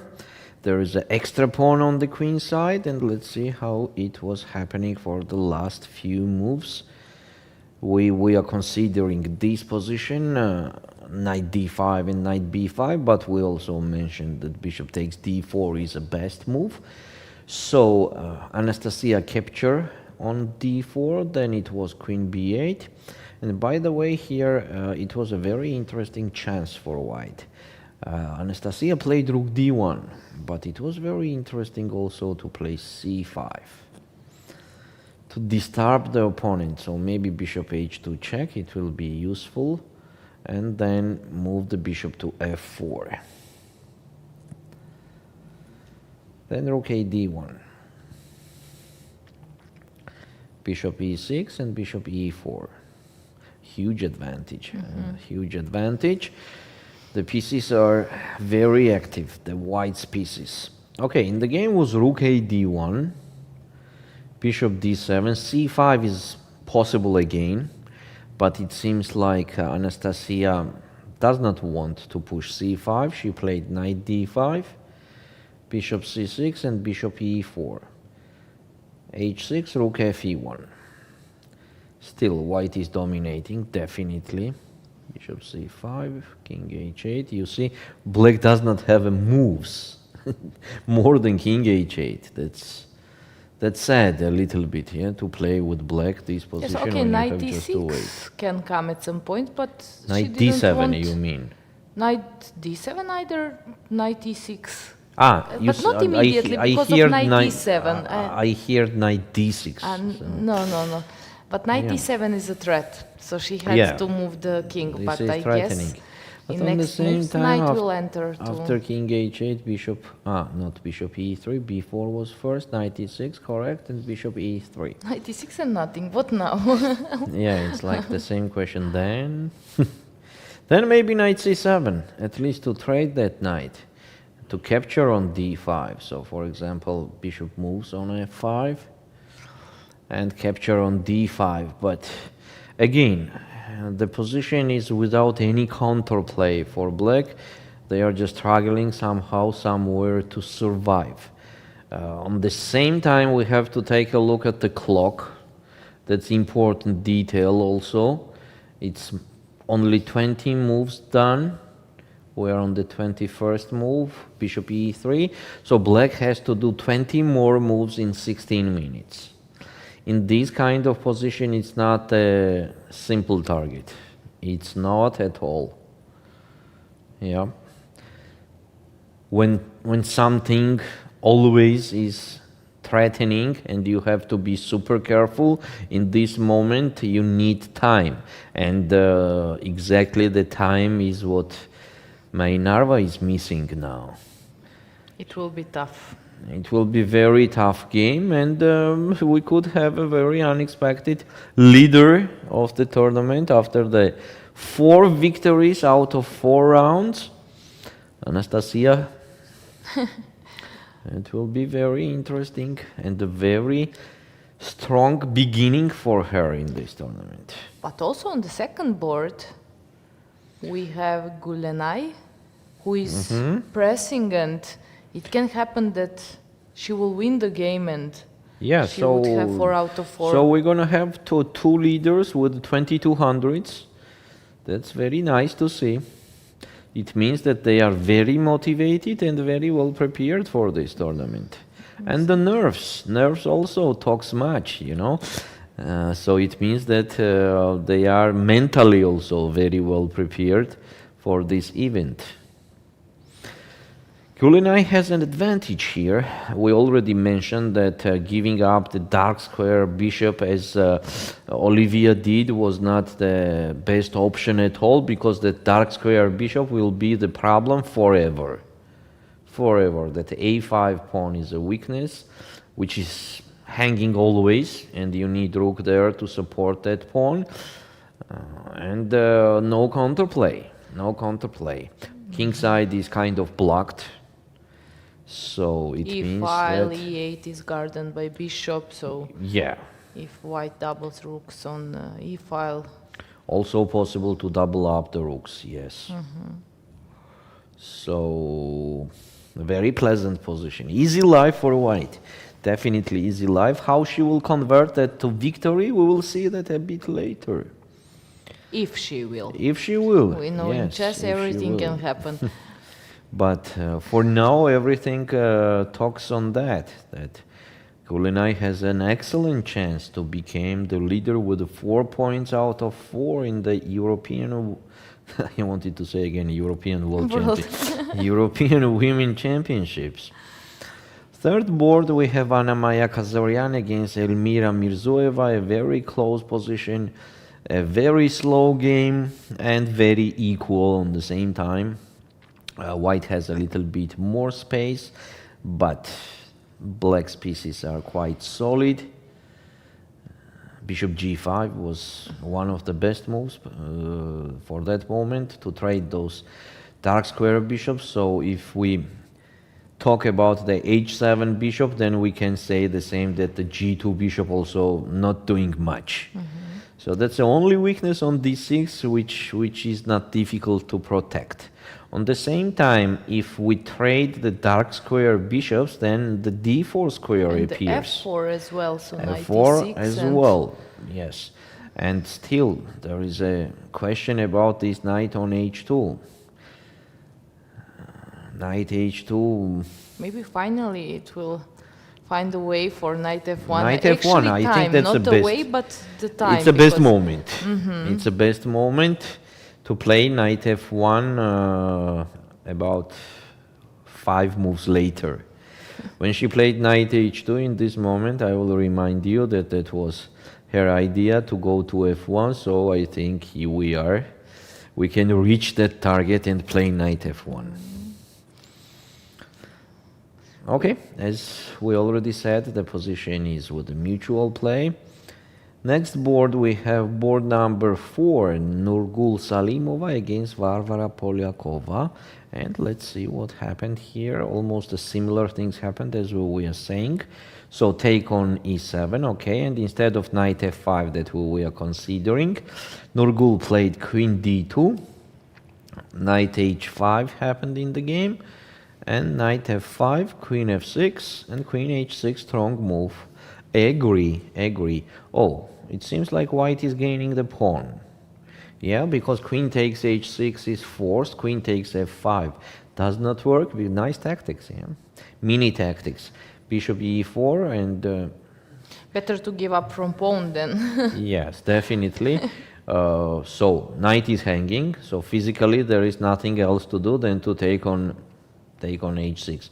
There is one strange move like knight d8, as if white captures on f5, black captures, white captures on h5, black captures on f5. But in this case, there is queen takes f6, knight takes f6, knight e7 check, king g7, knight takes e8, rook takes e8.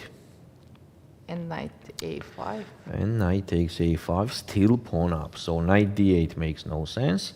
Seems like queen h6, queen takes h6 is the only option. Knight takes h6, king somewhere like g7, and knight takes g4. f6. And for example, any of the moves we can do here, that knight is not stacked because it can be supported with h3 anytime. So we can play even a4 first here. And just pawn up, yeah, just pawn up, and with a very good chances to win the game. So is Nurgyul still thinking, or she did? She did queen h6, and now Varvara is thinking that we see on the screen. Yes, this is Varvara Polyakova thinking on queen h6 how to respond. Yeah. Okay, let's move ahead. Board number 5. The most aggressive player of the tournament, Nadia Toncheva. And she's doing very well against Ulviyya Fataliyeva. She's doing very well. She has an advantage. She just took on d5? Yes, she just took on d5. Why not? So for black, bishop takes b4. I think it's an only option to consider. D takes c6, b takes c6, and rook e3. Rook e3 makes sense. The point is that if black captures on e3, then queen takes e3, and definitely this is an advantage. So black does not have to take on e3, and let's play something like rook a c8. Still slightly better for white. White is the side who is pressing, and black is the side who is trying to protect the position. The queen is in troubles here. H6 pawn is also hanging. And the time for both players. I mentioned that Nadia has very good time management, but at this game it seems that both players will enter to time trouble. Yes, it seems like that. Okay, it's very difficult to manage the time always, mostly with the opponent like Ulviyya. You know, when you need to calculate some extra things, always to don't miscalculate it somewhere, to don't be miscalculated. Okay, next we have Olga Zimina against Dinara Wagner, where the position became too equal. Let's take a look what happened there. Dinara, we are talking about Dinara's position, and we like it. So knight b4, here we are saying that bishop d5 makes more sense first, and then maybe knight b4. But Dinara decided to play knight b4 immediately, rook a c1 and b5. Instead of b5, it was very interesting to play queen d5. That makes sense. And then I'm threatening b5. To activate the queen, connect the rooks, and... Yeah. That makes sense. Okay, it was straight b5, knight e5, and bishop d5. Queen d1, correct. c6.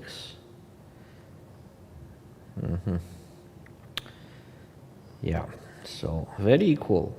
Actually, it seems like those opponents are quite solid, quite careful, and they are doing the same chess on the board. Here for white, what could we recommend? Maybe b3? At some point to move this bishop from e3 or not? I mean, with b3 first to prevent bishop c4 at some point, yes? Yes. And then maybe I will move that bishop. Maybe I'll not play b3 at all, and I move my bishop immediately, like bishop f2. I like this bishop f2. And then bring the rook to d1 and then e4, and if bishop comes to c4, then we can even trap with b3 later. So also the thing is that, for example, if the black will start attacking the e5 pawn, I ignore it, and with b3 I'm threatening to trap the bishop. I want to play e4 and forcing black to play c5 or e5. Then it's already very good for white. If I force them to play e5, then I can take on e5, queen takes e5, and then I push. Queen goes somewhere, and I will push e4 also. If the queen goes on b2, I will capture first on d5 then. Capture, capture, capture on c8, and capture on d5. And black could not capture on e2 because of rook e1, and game over. So in this case, white will be just pawn up. Let's see. Okay, let's see what will happen. So this was Olga Zimina, and we are going to Josephine against Elin. Great draw we're gonna have again. Yes, great draw we are having again. The last move was rook takes b5. I don't think it will be any troubles here for white. We can just capture on e4 first. Okay, it's possible to capture on a7, but I want kind of break that pawn range for black, and when they capture on e4, then I'll capture or first play rook e1. That makes more sense. Take and take on e4. That makes more sense. Then rook a5 somewhere after rook a8, for example. Or if they play rook d8, which is a little bit more aggressive, I just capture on a7. Exactly. That makes no sense. And if you support the a7 pawn with the rook a8, then I can play rook a4 either, or even d5. These moves I like. d5, e takes d5, and rook a4. Yeah, d5 looks good. To activate the pieces is most important thing, and then we can just King ignore f2. that we're pawn down and just move the king. So most Yeah, it's probably very- this will end in a draw. Let's say that I am almost sure, almost sure that Josephine will do the draw. She has enough time, and the position is also problem-free. I can say more. If Eileen will try to do something forcing, then it could be even super dangerous for her. Then we have Gunay Mamadzada against Gabriela Antova. It's already the fact that it's gonna be a long game. White is pawn up. Now we need the high techniques to use that extra pawn and to convert it to the victory. Let's see if Gunay will do that. Of course, she will do her best for that. Then we have Inga Charhalashvili. As you see, she continues being pawn up. She trades some pieces, which is quite good for white. And now we have this position. So e3 is not possible because of g5, and it will not be good.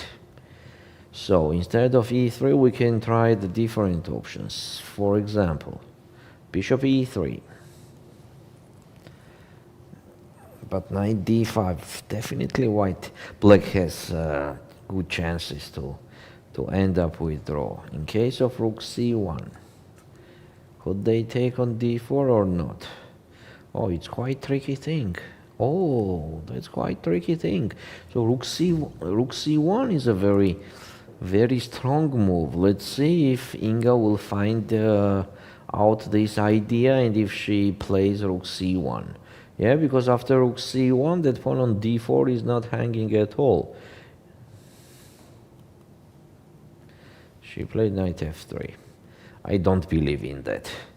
Going back with the great ideas later, I just don't believe in it, that. So as it happened right now, rook c1 was an excellent move. Rook c1 was an excellent move, and later we keep going with the extra pawn. Knight f3, we are still with the extra pawn, but we had such an excellent knight on e5, and now we go back with that guy. Yeah, I would love to see knight on e5. That's why I don't like this move. But still, of course, white is pawn up, and Alina has to do her best for maybe next 50 moves at least to survive in this game. Let's move ahead, board number 10, where Alexandra Zherevtsova is improving her advantage. She is doing an excellent chess. I said it multiple times, and I am on the same mind. If you see this game, she is just showing up a high techniques and understanding of chess, if say Rojli. She is doing everything correctly. She is doing the correct chess, and her position is with advantage. As you see, black is dominating on the whole board. Black has the space, black has better pieces, and white is quite stacked. And the black's king is much more safe than the white's king. So Alexandra Zherevtsova has good chances to win this game, but she has to pay her high attention on time. She has only 12 minutes on the board. She's also very good in super sharp position, so even if it enters to some very sharp position full of tactics, I know that she can find incredible things just on seconds. So I'm just looking forward to see once this position opens a bit. Then it means that Monica is in troubles then. Yes, I would say that. I would say that. Let's continue with the 11th board, where Teresa Rochtain is playing against Anastasia Rakhmangulova. Black is slightly better. Let's go a little bit inside the position. Slightly better, but yeah, nothing special, as white does not have any special troubles. White could continue with simple queen e3. And nothing much to do from both sides, you know, because queen's side is blocked, center is also blocked, and on the king side it will be super dangerous to start creating something connected to g5 for black. So very complicated game. The only advantage here is that White has only 14 minutes, but also not a lot of moves left, only 12 moves left to play. So I don't think here will be a huge time trouble, as the position is also not a problematic for White or either for Black. Let's move ahead, board number 12, Lela Javakhishvili against Jana Schneider. What a draw, what a drawish position. Yes, so we were kind no of comments expecting, here. but I think everything is clear here. Next we have board number 15, where Elina Danielian is winning the game. Yes, we can easily, simply see that she is winning. She could take on g6, bishop takes g6, and take on d6. That's very nice. Bishop takes d6 rook and rook f6. A very nice tactics, which is increasing the advantage, and we could say that the advantage is decisive here. White has decisive advantage. Okay, that's not the only option to have a big advantage. So this is a position after queen g6. This is a current position.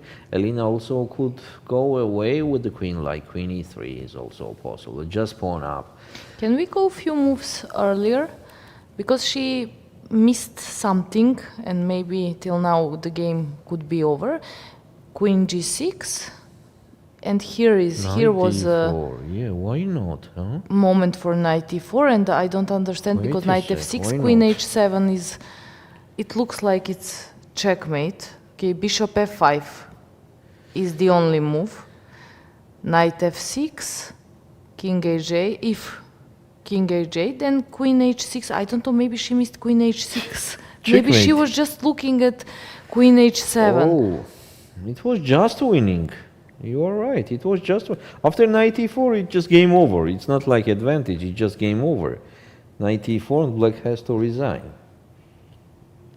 Knight f6 is unstoppable.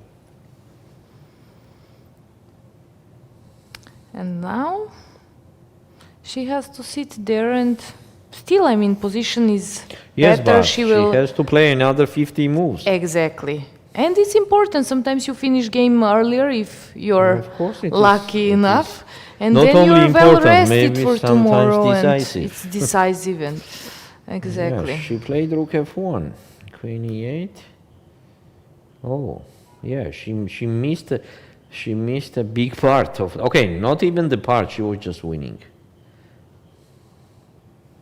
Yes, and now she's thinking after queen g6 what to do. Okay, let's move to the next game, which could be already the first board. So let's go back to the first board. Oh, Mai Narva has already only 3 minutes on the clock. Oh, that's a problem. That's a problem. Such a big advantage for white, and plus 3 minutes on the clock for black. And here we are, the first result of that, rook c8, the error. Instead of rook c8, it was extremely necessary to play knight c7. We are talking about that. Knight c7 and then take on d5. Instead of that, she played rook c8, and now she is facing even knight e7, but it's not necessary. White can just continue with queen e2, just to move away from that line, from c line. Oh, such a tough position. Look at the pieces on the queen side. Rook on a8, queen on b8, and rook on c8. Mai Narva is in troubles. She's in trouble. She has to do 19 moves in 3 minutes. This doesn't look optimistic for Mai Narva. Yep. And she cannot even count on time travel, as she is the one who is suffering with the time. So nothing works. If I am For Mai her. now, the first what I will do, I will offer the draw on each move. Do you think that White would accept? No, never. At this never. concrete case, of course. Nobody will accept here the draw, because what is White risking? You know, the worst what could happen is somehow Black gonna survive, and that's it. Nothing worse could happen. Second board, yes, as you mentioned, actually, White continues with doubling up on the E file, a huge advantage for Kulinai Aydin against Ulviyya Fataliyeva. Third board, we have Anna Maya Kazarian against Almira Mirzoeva, and she let Mirzoeva capture on E3, and now Anna Maya has the double pawns in the center, but of course it's not a big trouble for now. Maybe in the end game it will be, but for now it's not a trouble at all. The position is quite complicated, as you see, dear chess friends. The time on the clock is also equal, and the same is the position. What time we have on the clock, the same evaluation is of the position. Each will play, and I believe that a lot of things will happen in the time trouble on this board. Next, we have Nurgyul Salimova, which is pawn up, as we already mentioned. She did exactly the same that we were considering. And then Nadia Toncheva has this position. Let's see what happened here. So yes, bishop takes b4, take on c6. We are considering that, and she decided to play knight d5 here. We are considering rook e3, but she played knight d5. Maybe rook e3 the better option. After knight d5, take on e1 is not the best. It was better to play bishop takes d2, knight takes f6, knight takes f6, Rook e8. rook takes e8, rook takes e8, Almost everything rook forced. takes d2, and then rook e1 check. King g2 and just knight e4. No, actually, why to refuse going on that with Black? It is so forcing, and Black is okay. I don't think that Black has any special troubles here. Instead of that, Black decided to capture on e1 first, and maybe no, how to miss? I don't think that Black missed anything. Queen e1 is super expected move. Take on d5, take on b4, but definitely that position was better for Black than this position. Definitely, that's no doubts. No doubts. I'm wondering why she chose to enter to this position. Also, this bishop from h2 is such a strong piece, controlling everything. e5, d6, e7, b8. That's Maybe true. it doesn't look like that, but it's a huge part of That's this true. Let's see. Here it advantage. will be very tough times for Ulviyya. Also, we have to mention that the time is not too much on the clock. It's only 12 minutes to do next 15 moves. Let's go ahead. In meantime, we have a draw. Josefina Safarli against Elena great Roberts. draw you have to mention. No. Great draw, yes, Not exactly. just a draw, Great draw. Yes. Easy draw. Josefina is doing great job. Josefina is the, how to say it, the master of draws against the strongest players. That's not a bad sign at all. That's not. And here we have Gyunay Mamadzada against Gabriela Antova. And, until now I also saw a lot of games of Gyunay, and now I'm looking at her game, and I just believe that she has quite good techniques.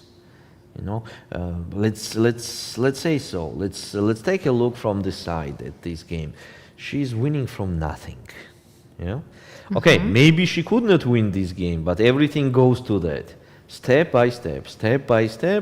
And if she will win this game, she's gonna win from nothing. I mean, there was nothing to win for White in this game, but based on techniques and good calculation. She's just, yeah, I think She's she's doing step by converting step to victory. Yes, through yes, win. yes. Now king e6 is the only move. It is very Anto was difficult to smiling play. or? Smiling? Yes, at one point. But okay, for sure her mind was somewhere, so she just... I don't think it's because of the position. It's not I for don't sure. think she's smiling to Gyunai. I don't think that she's welcoming her. Yeah. Yeah, so here king e6 seems like your only move, and it is very difficult to play king e6, right? It's just enormous to go with the king on e6, but from other side, where to go? g6 maybe, yeah? But then just rook e3. You know what, it seems to me even more advantage than it shows. Yeah, because king e6 is just innermost move. Okay, if she will play king e6, still white is... But it's not so human move, because Yeah, white wants to play rook e3, and now white will play with the check, Definitely it's not. Definitely it's not. So it means that she is in a very tough situation, and it means that Gyuna is very close to victory. But let's see. Let's see. So the next weekend review is actually nothing much is happening in any of the boards there that we reviewed.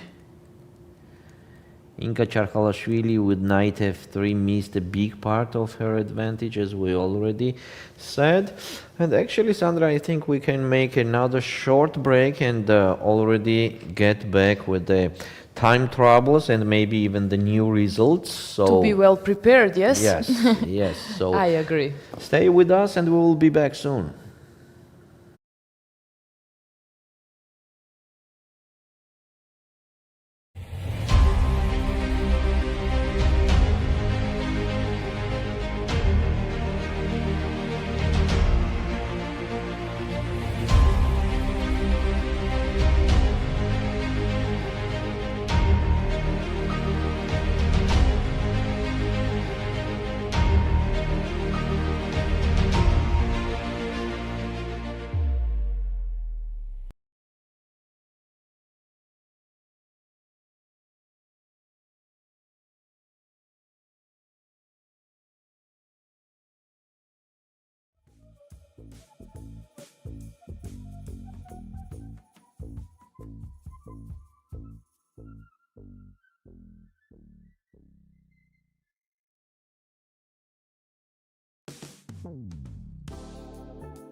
Hello once again, this is Women European Championship. I am Valerie with Sandra here in the studio, and I am so fast because I want to go to the games because the time troubles already started there.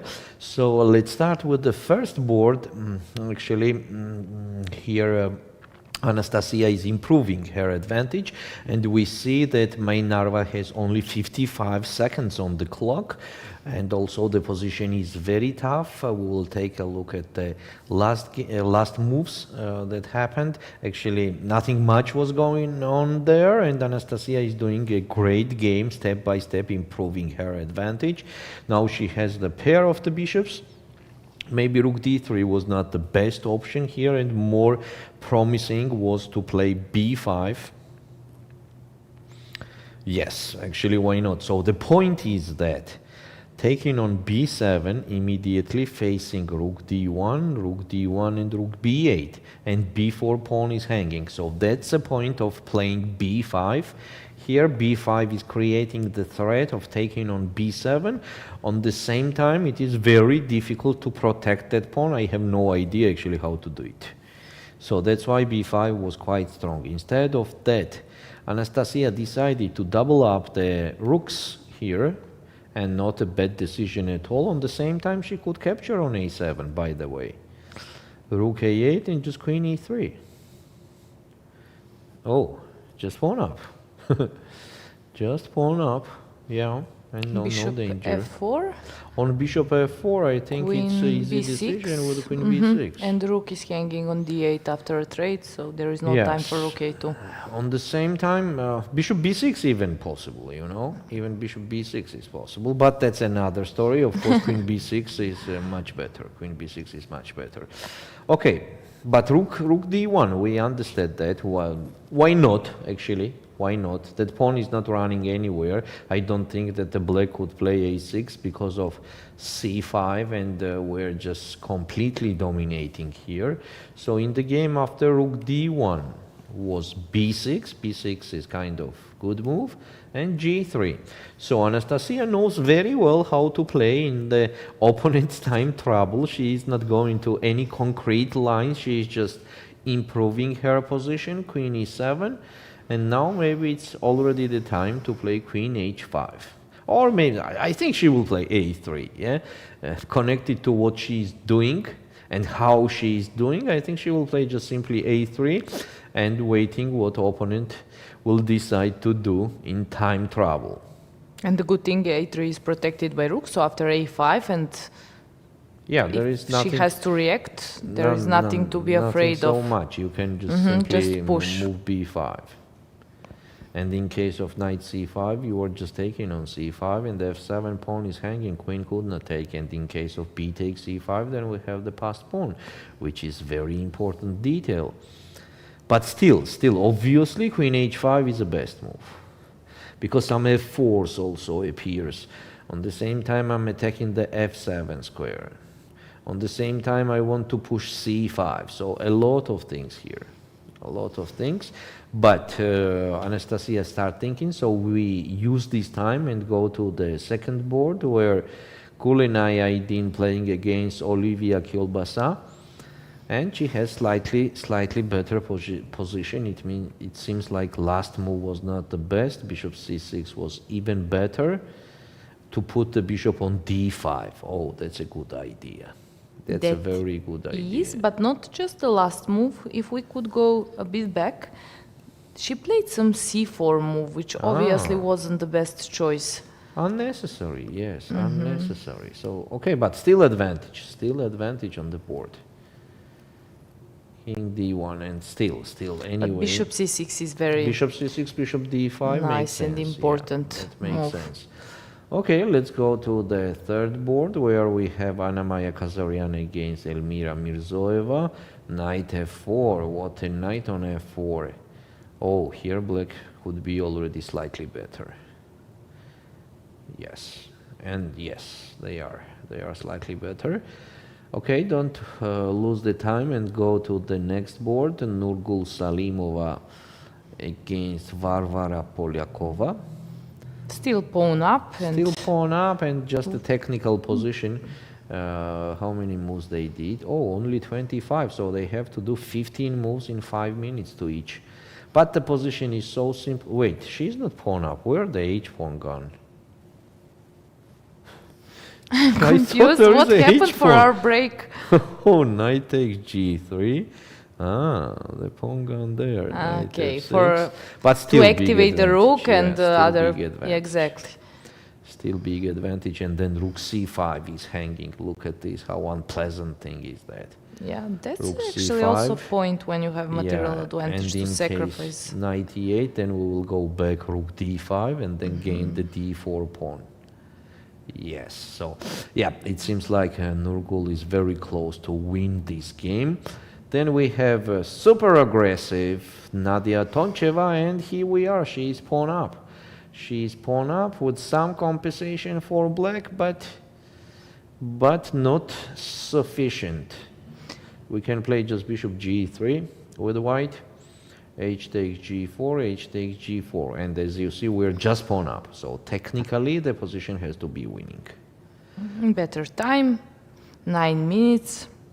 Yeah, and for Ulviyya, just 3 minutes on the clock. Yeah, and I don't think it will be a big time trouble here because only 11 moves left, and the position is not too complicated to calculate long and complicated lines. Let's go ahead, Olga Zimina with Dinara Wagner. Oh, here we have draw. Just a draw. Josephine already ended up, we know that. And Inga Charkhalashvili is improving and trying to win this game. So last move was rook b1. I hope so. Yes, rook b1. So maybe for black queen a8 to stay on the same diagonal. Then bishop b6, support the d4 pawn. Okay, it will be very difficult to win this game, definitely, long run. But it will be a long game. Next, we have Monika Sochko against Alexandra Zhereptsova, and Zhereptsova is showing up the excellent chess. For now, she's just doing very well. So this is a position. Last move was bishop takes d4, and in case white captures with the e-pawn, which is the best option, then just bishop f5, and that bishop becomes as a beast there on the light squares. Controlling just everything, A huge advantage for black, by the way. We can mention that, a huge advantage. This is a huge advantage. Yeah, light squares are super weak. So Alexandra has a chance to beat a very strong and experienced Monika Sochko. Next board we have a draw. Next we have a draw. Yes, this is Tereza Rochstein against Anastasia Rakhmangulova, and next also draw Lela Javakhishvili. Then we have Anna Ushenina against Maka Purtsaladze. Oh, Anna has a important big advantage, let's say, here. She's kind of pawn up on the same time. Rook c7 is hanging everywhere. But actually we can start with knight e5. How to don't go on e5? When you have, I thought just it was black to move, but if it is white to move, definitely knight e5. Yeah, rook c7 is coming. Yes, huge advantage for white. Yes, just decisive advantage, we can say that. Meri Arabidze won the game. Elina Danielian completely winning. Yes, this is kind of the end. Dela Velikic against Maltskaya. Equal we position. have it there. Okay. So I will go back to the first board again. Let's say how. Okay. Yes, and Queen H5. No, Anastasia Wow. Natishin is doing excellent. Yeah, Queen H5 was not an easy move to do. But maybe first was A3. Look at this. Yeah, Bishop E. Wait a sec. When It was A3, yes. And the black was just staying. The move which you actually mentioned that most probably she will play, and then Queen H5. And then Queen H5, King G8. The bad move.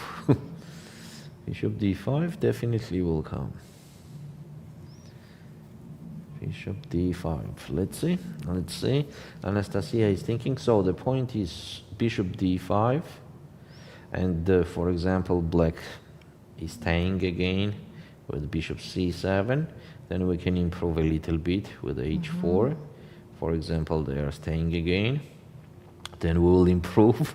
Yes, by the way, why not? Knight C7 does not work anywhere because of Bishop F7. Exactly. So that's the point of Bishop D5. So maybe King H8 back somewhere.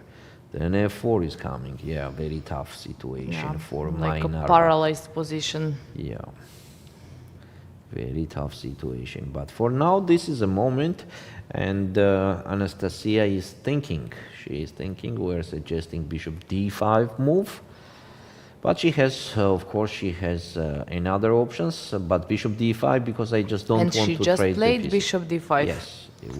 Brilliant game so far. Yes, I just don't want to trade the rooks. That's why I was suggesting Bishop D5. Otherwise, White had another options also, but with a less advantage on the board. Now Bishop D5 is a very strong piece in the center, supported with the C4 pawn. So one more time, Knight C7 does not work because of Bishop takes F7. So black could not attack my bishop, and now she has to do the move against something like King H8. Yeah, and moving the rook from D file. And even then, Knight C7 does not work because even then that pawn is hanging. And what happened there? She made a move, but I cannot realize which move. Bishop is on E5, Knight is on E6, Queen is on E7. She played Rook C8, Rook B C8. C5 seems very strong. Now it's a moment for C5. B takes C5 and B takes C5. The point is that they still could not capture that because of Bishop F7. Yeah, then why not? Then I will push that pawn even ahead. And the pawn on C6 will be another weapon for White. And the most important thing for White, black cannot create any threats. Yeah, any counterplay. So, okay, let's go to the second board real quick. Here Gulenay Aydin is in the same type of position. Anna Maya Kazaryan against Elmira Mirzoeva, also the same type of position, maybe slightly better for black. Nurgyul Salimova missed something. She went with the rook to E7 immediately, not rook E5. So it is the most logical move. We want to come with the rook to 7th rank, but not at this concrete moment. As C6 is coming and rook B8 counterplay. Counterplay. This is a counterplay. Bishop A5, Bishop F5, and here we are. The pieces start working. Take on D3. And after Knight E4, King G2 and Knight D6, it will be very difficult to win now. Either Knight C3, I protect, I attack, and maybe Knight C3 if F7 is not facing Rook E3. Okay. And on Knight B5, Rook takes D3. Some tricky then tactics. I don't want to play this rook endgame. So Knight D6, Bishop takes A4, Bishop takes C4. Oh, here are very good chances to survive. Wow, Rook E7, a bad move. Just imagine. You have a ready Rook E7 and it's a bad move. Okay. What did she blunder? It's impossible that she didn't think about c6 move. But You know, it is a little bit difficult. c6 first, and then rook b8, and to evaluate that what's going on later when you have only 5 minutes on the clock. You just have no rights to start thinking about those things too much. Okay, we have what we have. Let's move ahead here. Nadia Toncheva also missed something. So it started, Sandra. It started. The time trouble effect has started. finally. Has started. So The time queen trouble takes comes so d5, fast when you're over the h5. board. Yeah. So we are considering here bishop g3 move, which is very solid and very strong on the same time. Instead of that queen f3, instead of queen g5, black would capture on f3, knight takes f3, h takes g4, h takes g4, and rook c8. Such a simple thing, huh? Such a simple blunders, but this is a time trouble. This is a time trouble, and here we have the job. So black played queen g5, and white answered also with a bad move, knight b5. It was much better to play bishop f4. Instead of that, in the game was knight b5, h takes g4, h takes g4, and knight fe6. It's not on the board yet. She played f5. She already played. She played f5. Also an option. So, for example, knight d6, rook e6. And the black is getting back the pawn. So, for example, rook d4, rook e1, it's just even losing. King g2 and Queen h4. Queen h3 and rook g1. Oops, it's mouse slip. Rook g1. Completely winning. Yeah, retreating the bishop was the most logical and the best. Just to keep king safe, and also while knight was on d4, it's just piece which is not protected, and knight was good on d4, and it was controlling. And then pieces, they have some coordination. This way you have feeling that pieces are all over and they are doing nothing concrete together. That's correct. And you know, this is also very difficult psychologically when was everything under control and suddenly the counterplay starts, suddenly the threats appeared. But she played bishop f4. This is a very good move. This is a very good move to go to the end game. Okay, another thing is there is nothing much in that end game for white. But at least they are not risking to lose. Knight a7 now makes no big sense because there is rook e4 and that's it. So maybe first to play bishop e3. Yeah, bishop e3 makes sense, but still rook e4. Rook d4, yes, let's try the chances here. This is the best practical chance for white still to try to win the game. Okay, let's take a quick look at other boards. Nadia Toncheva is doing her job. Let her do it. Q9 Mamadzada against Gabriela Antova, completely She's winning. also doing her job in a very good way. Yes. Very professional. It's completely winning now. Completely winning. It is white to move. She can just capture on a5. And there is no rook a8 at all because of knight f5. And if you take on a5, king f4, checkmates hanging. Kind of checkmates at least. No, it's absolutely winning. Okay, that's not a time for jokes. Let's go ahead. But we're ahead. Ingo Charhalashvili, the same position. And time troubles makes no big sense here.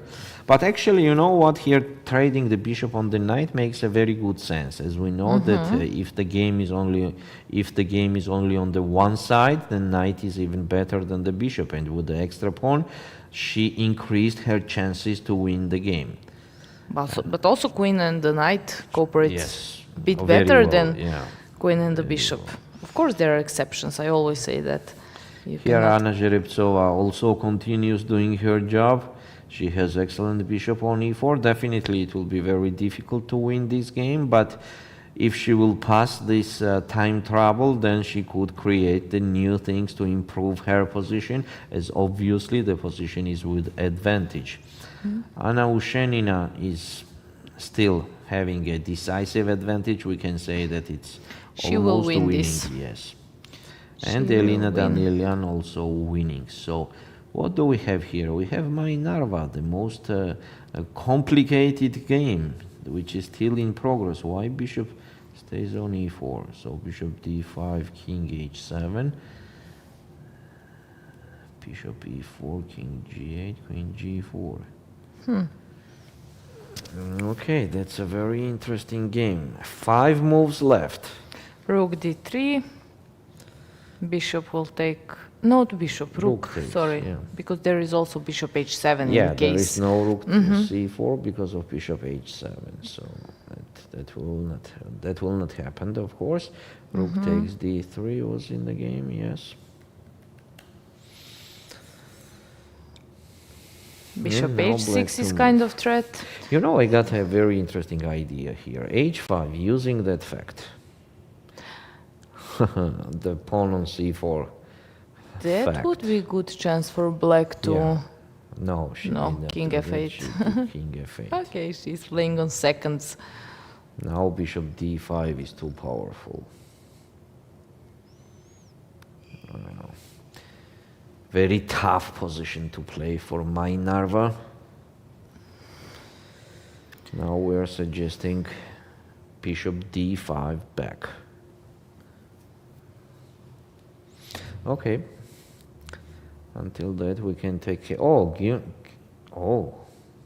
she agreed on draw. Kulinai. She agreed on draw. Yeah, she made some mistakes in the end. She just repeated. Why she repeated? She could play some king c2, for example. Well, you know, I mean, she's playing against Ulviyya, who is a great chess player, and Yeah. maybe she was just satisfied to make a draw, make a small break, having more time to prepare for tomorrow and more energy. So most probably she was satisfied and she could not find anything concrete. In the game on the first board, we can see just that Anastasia pushed c5 instead of bishop d5. So c5 came, but let's just check if it's right time, and it is, because king is on f8. We were mentioning this move when bishop was on d5. And now rook is hanging on c8, so now she's using that, so it's impossible to take with the knight at the end of the story. Oh, now f4 is also coming. Wow. Yep. Sad but reality for Mai Narva. White is doing, Anastasia is doing the excellent game.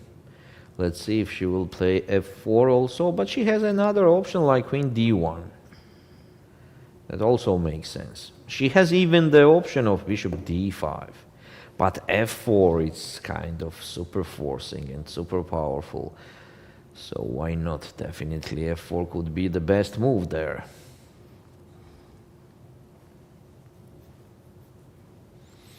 Let's see, she is taking her time. She has 4 minutes and only 2 moves to do.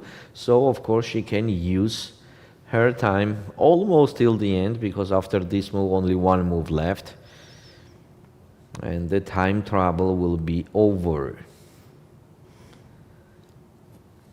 F4. This is our suggestion. Okay, let's go to the third board where Anna Maya Kazaryan is winning. Here we are, the time trouble effect again. Huge mistakes in a row. Black, we are slightly better, and in this position, instead of b5, after rook a1, instead of queen takes c4, black somehow, I don't know why, I just don't understand. Queen takes c4, just pawn up. She blundered this. Queen c4, rook c1, But what to blunder? If I don't want to take on e4, as knight takes e4 is working, then I can just play queen b5. But this is so innermost. How to don't take the c4 pawn here? Just take the c4 pawn and that's it, winning.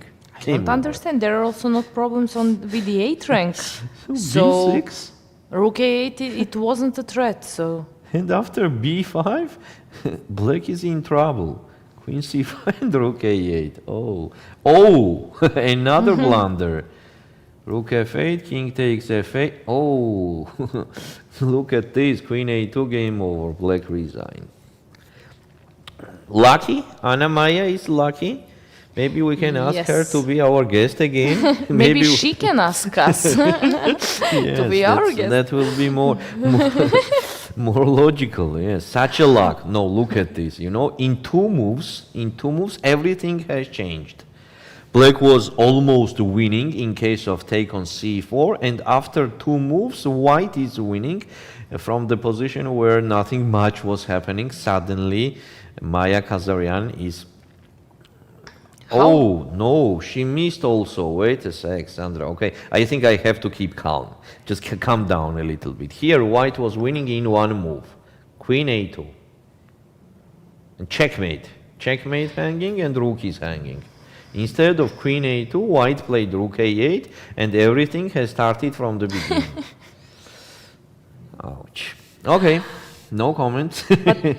Now it doesn't work. Yeah, it's important that queen is on 8 rank, so there is queen d8 at the end. Yes, so the point here was that after queen a2, queen takes c4, for example, then queen a8 check, king e7, rook a7 check, king f8, f6, and queen d8 checkmate. Exactly.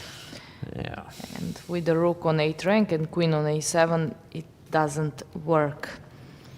Now this is a position. This is a position where black can go back on f6, on f8. Okay, let's go. Should we go to first board? f4 happened. We have to.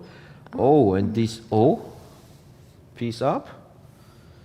So Mai Narva decided to sacrifice that piece instead of going on b2.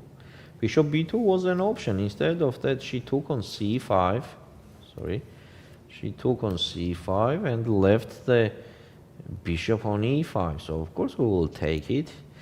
She wants to create the counterplay with c4. But is it an actual counterplay? I don't see it. There is an actual counterplay. And the time trouble is also over. Time trouble is over.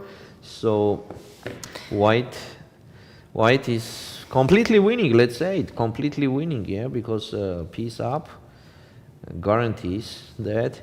Now white has a lot of options, starting with rook d5, rook d6, rook d1, any of them is okay.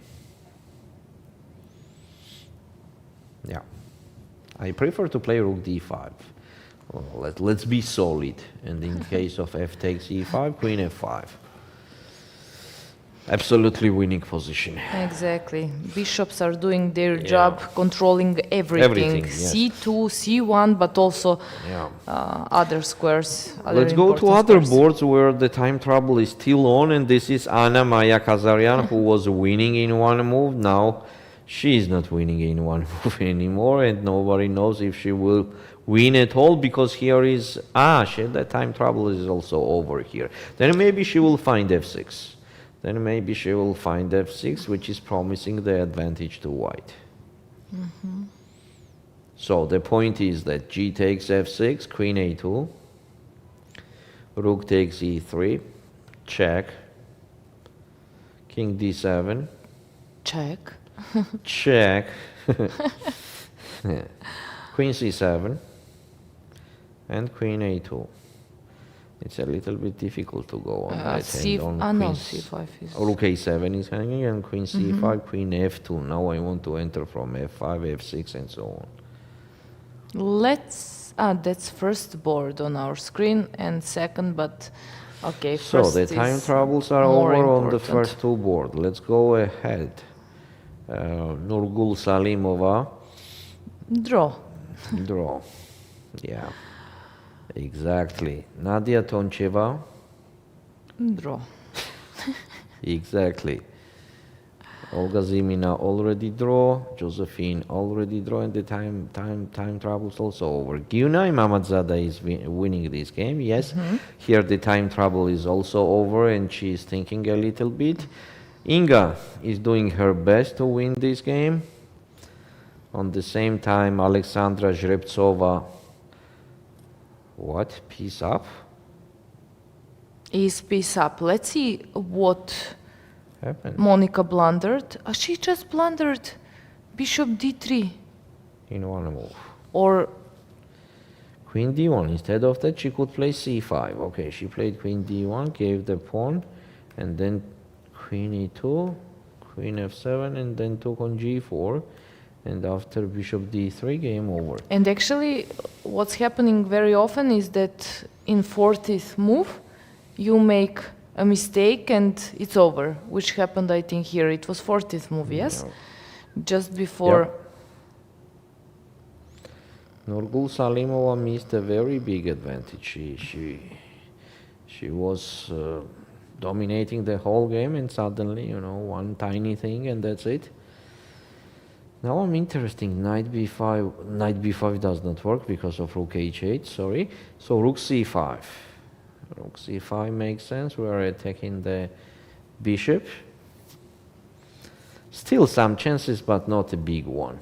Bishop e6. There is knight e4.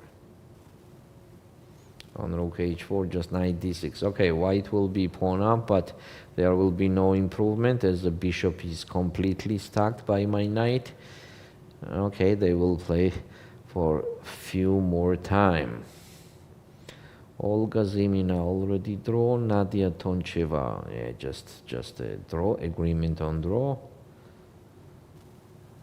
Yeah, nothing much is happening. So we pass the time troubles, and we have what we have. We have what we have. Obviously for Anastasia it worked good, as she will most probably win the game. She's piece up.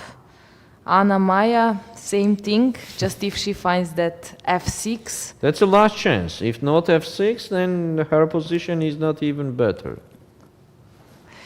Yeah. And Oh. Gabriela seems like she will fall asleep at the chair.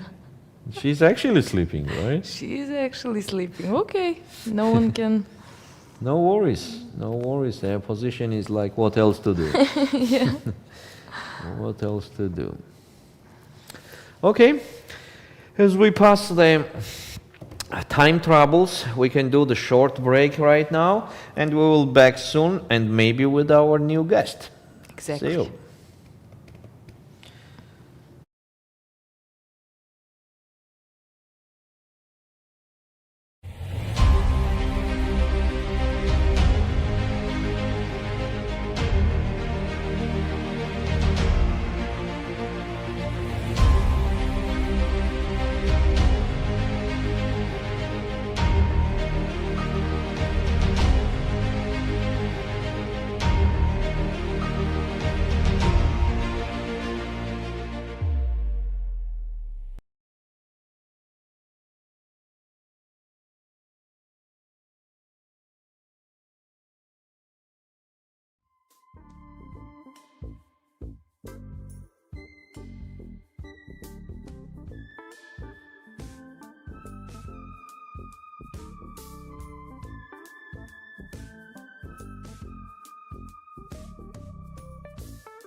Welcome back, guys. After a short break, we have here special but very special guest, Anastasia Khnatishin.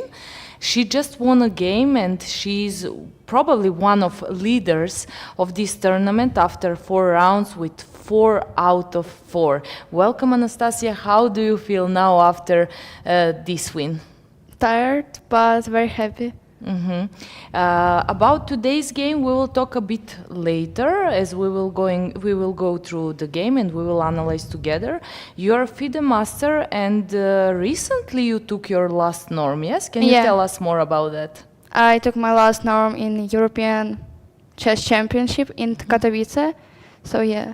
So soon you will, actually you are Women International Master, Yes. you are not anymore Women FIDE Master. There is one interesting thing that recently you also played qualifications for Olympiad team, and you qualified. How it was, and how proud you're on yourself that this year you will be part of Ukrainian Olympian team. Yeah, it was very tough tournament because first game I lost. So I know that I don't have a choice to lose any more game. Yeah, and I won 5 in a row, if I'm not mistaken. Bravo. Yeah. So I'm very proud of myself that I continue my journey to Ukraine national team Okay, perfect. When did you start to play chess? at 6. At 6. Who was the person who actually introduced you with this game? My dad teach me to play chess at 5. So yeah, but at 6 I go to chess school. Is he also a chess player, or? Yeah. Yes. Okay, perfect. So chess family. What are your goals? I mean, before the tournament, did you expect that at this point you will have 4 out of 4? No. Not at all. Okay, that's perfect that you're a leader of this tournament, and without such a huge expectations, you are there, and now you're in our studio. So, okay, we can go through your game, because it was a very interesting game we followed, and we were like very impressed with your today's game. Not just with today's game, but it was a very important moment for the tournament. Did you prepare against Karo Khan? Did you expect it? A little bit, but not the main choice. So yeah, but I think she didn't prepare for knight c3. Yeah, I know some ideas at this position, so it was quite easily to play. We were expecting that maybe she will play at some point bishop g4, maybe even before queen d8. Did you consider the move bishop g4? Now? No? No. Now? Now, Yeah. yes. Yeah, but I think I will play c4 and then queen c2. Okay.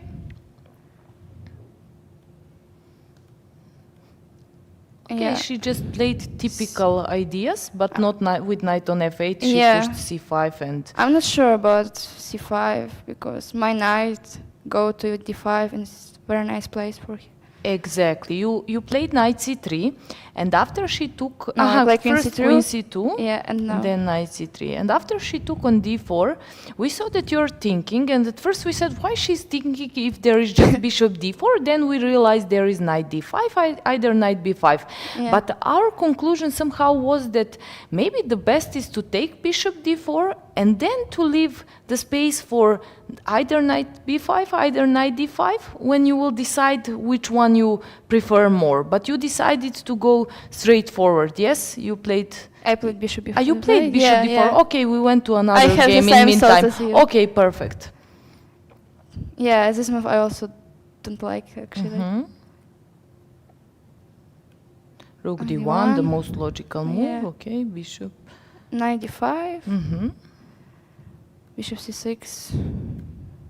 Bishop e4, e4. perfect. Yeah. Improving all of your pieces Yeah. move by move. My last piece joined the game. Bishop c5. The threat Yeah. was knight d7, d7, so yeah. she's almost forced to play king h8. And now I push my pawn. Threat bishop b5. Yeah. Okay, this is the most logical. Rook c8 somehow engine didn't like, but actually black is suffering at this position. Yeah. There are not a lot of things to do and moves. Yes, and you had also, I think, through the game also time advantage, so that was also important. At the end, of course, she entered to huge time trouble, Yeah. and Okay, rook c8. You were feeling comfortable at this position. Yeah, very comfortable, but I'm not sure. I'm thinking about queen d2 and queen e2. I choose queen e2, but I'm not sure. Maybe queen d2 is also possible. Yeah, queen And some d2, threats I on don't- a6. She has to pay attention Yeah, to h6. but I want to to put my queen on the h5. So yeah. That was also very nice touch, queen h5, when you played. We were waiting to see if you will play it at the moment when you did it. Queen c7, queen f3, okay. And now you played, which move you played Rook after? d3. Rook d3, yes. You decided to double rooks, which is the most logical solution, and we want to do that in this part of the game. The problem with bishop b7 is that at the end of the story there is rook b8. Yes, we can show this just so I can tell you which move we found as like maybe the best for, and then pawn on b4 is hanging. Bishop And d5. exactly, and you don't want that from the position. Yeah, which you I think I can get more. Yes, exactly. But it was interesting move. I don't know if you considered b5 instead of rook d3. So then you have same threat, and she cannot play rook b8 because bishop a7 is coming, exactly, and queen e3, and then bishop b6, either queen b6. So this was also interesting move. I don't know, maybe knight c5. But I think I can take bishop c5, queen c5, bishop and b5. bishop b7 This still. endgame Yes, might be okay, quite that was good. just also interesting solution for white. Rook d3, it cannot be bad. Rook d8, b6, b6, g3. g3, just Because at some point she improving. can go 94. So yeah. So it's prophylactic Yeah. move. Okay, queen e7. We said most probably, he said, my commentator, colleague, he said she's playing very smart, like she's improving position move by move. She's doing nothing concrete, but it's like Karpov was doing, you know, just slow, and also for your opponent is unpleasant whenever it's her move, because she cannot do anything. Exactly, so a3, okay, just to protect the pawn. And now this was also very important move because of she played after it is the best move, queen h5 and bishop d5. These two moves are connected. And now knight e7 because bishop f7. Because bishop f7, exactly. So she played rook c8, I guess so. Yeah, h4. h4, still waiting, but and making progress. Yes. Bishop e4. Some repetition. And queen g4. Bishop h6 is a threat. Yeah. Rook d3, rook d3. It was impossible to take rook c4 because of bishop h7. We mentioned that, and bishop h6 is hanging. So king f8 and now c5. Yes. Because if she takes here, I take. She cannot take because this move c5 could come even few moves earlier when bishop was on d5 because of the same threat bishop f7. Yeah. But okay, this is also perfect moment for c5. So c5 and now f4. f4. Yeah. And I have very good game. From the beginning till the end, you played just perfect game. I'm sure you are very satisfied. I have a question, if you want to answer on it. Do you have a coach which is helping you with preparations for this tournament? Yes, my coach from Ukraine helps me at this tournament.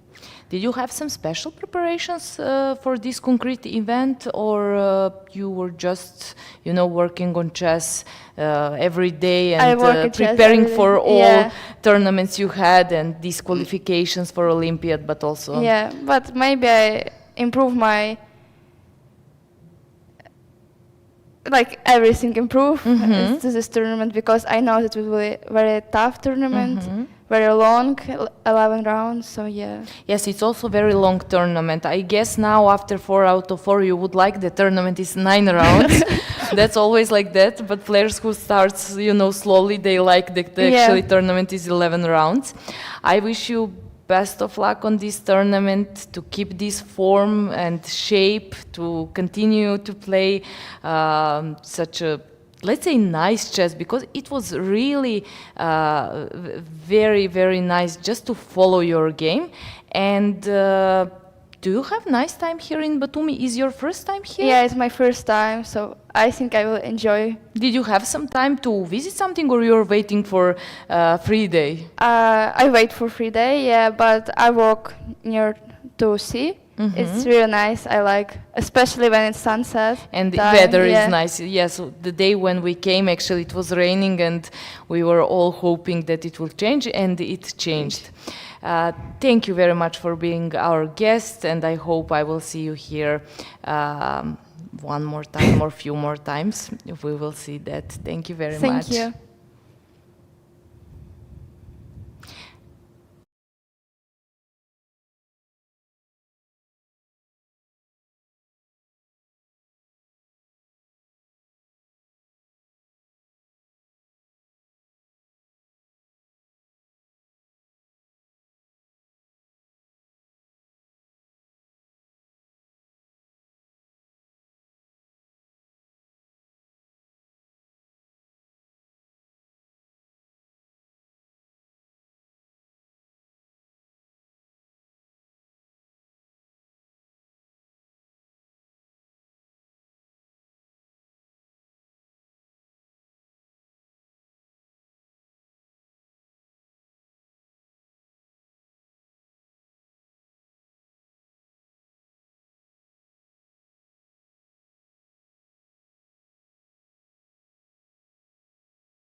Dear chess friends, we are back. Hello. So we continue with the last games left here. Not many of them, but of course we will take a view. So again, welcome back, Georgia Batumi. This is me, Valerie, and Sandra. So we continue with the games and the results on the same time. So we know the first board result where Anastasia Knatishin won against Mai Narva. We had her as a guest, so many thanks to her. Next we have Gulinai against Ulviyya, draw. And the third board is in progress. This is Anna Maya Kazarian against Elmira Mirzoeva. The whole game was up and down, and finally I think we are going to the logical ending and logical result. It seems like White has to do the perpetual check. They just have to repeat the checks, like Rook A7. King could not hide anywhere, as on King F6 it is just losing after Rook D7, so King has to go to the back rank. So for example King E8 and Rook A8, as White also does not have anything better than that, as since the knight comes to F6 the Black's position will be even much better. So I think the game will end it up soon here on the third board. On the fourth board here we have Nurgyul Salimova, which is still winning the game, and let's take a look how it was happening, because we know that she missed her advantage and later it was very close to draw. But let's see what happened. Rook takes H7 and the King E7. Okay, here we are suggesting Rook C5 move. That makes sense, attacking the bishop. Instead of that she played King E7, which is also okay. Rook H5, take, okay, that's all good. Rook C2. Rook C3 check, and Rook B3 seems like draw. Then why the task bar was so high for White? I just pay my attention right now. It is just a dead draw. So the bar, I just don't understand what. No, they played more moves. So in the meantime, then I have some issues yes. with. Okay, I will refresh. Yeah, because this position is actually equal. I mean, not equal, but Black has to survive. But after refresh? After refresh, we have absolutely different picture. So let's see what happened. Let's go a little bit back. So this was the position. White played B4. And Rook B4. Instead of Rook B4, check just F6. Oh, such a big mistake, come on.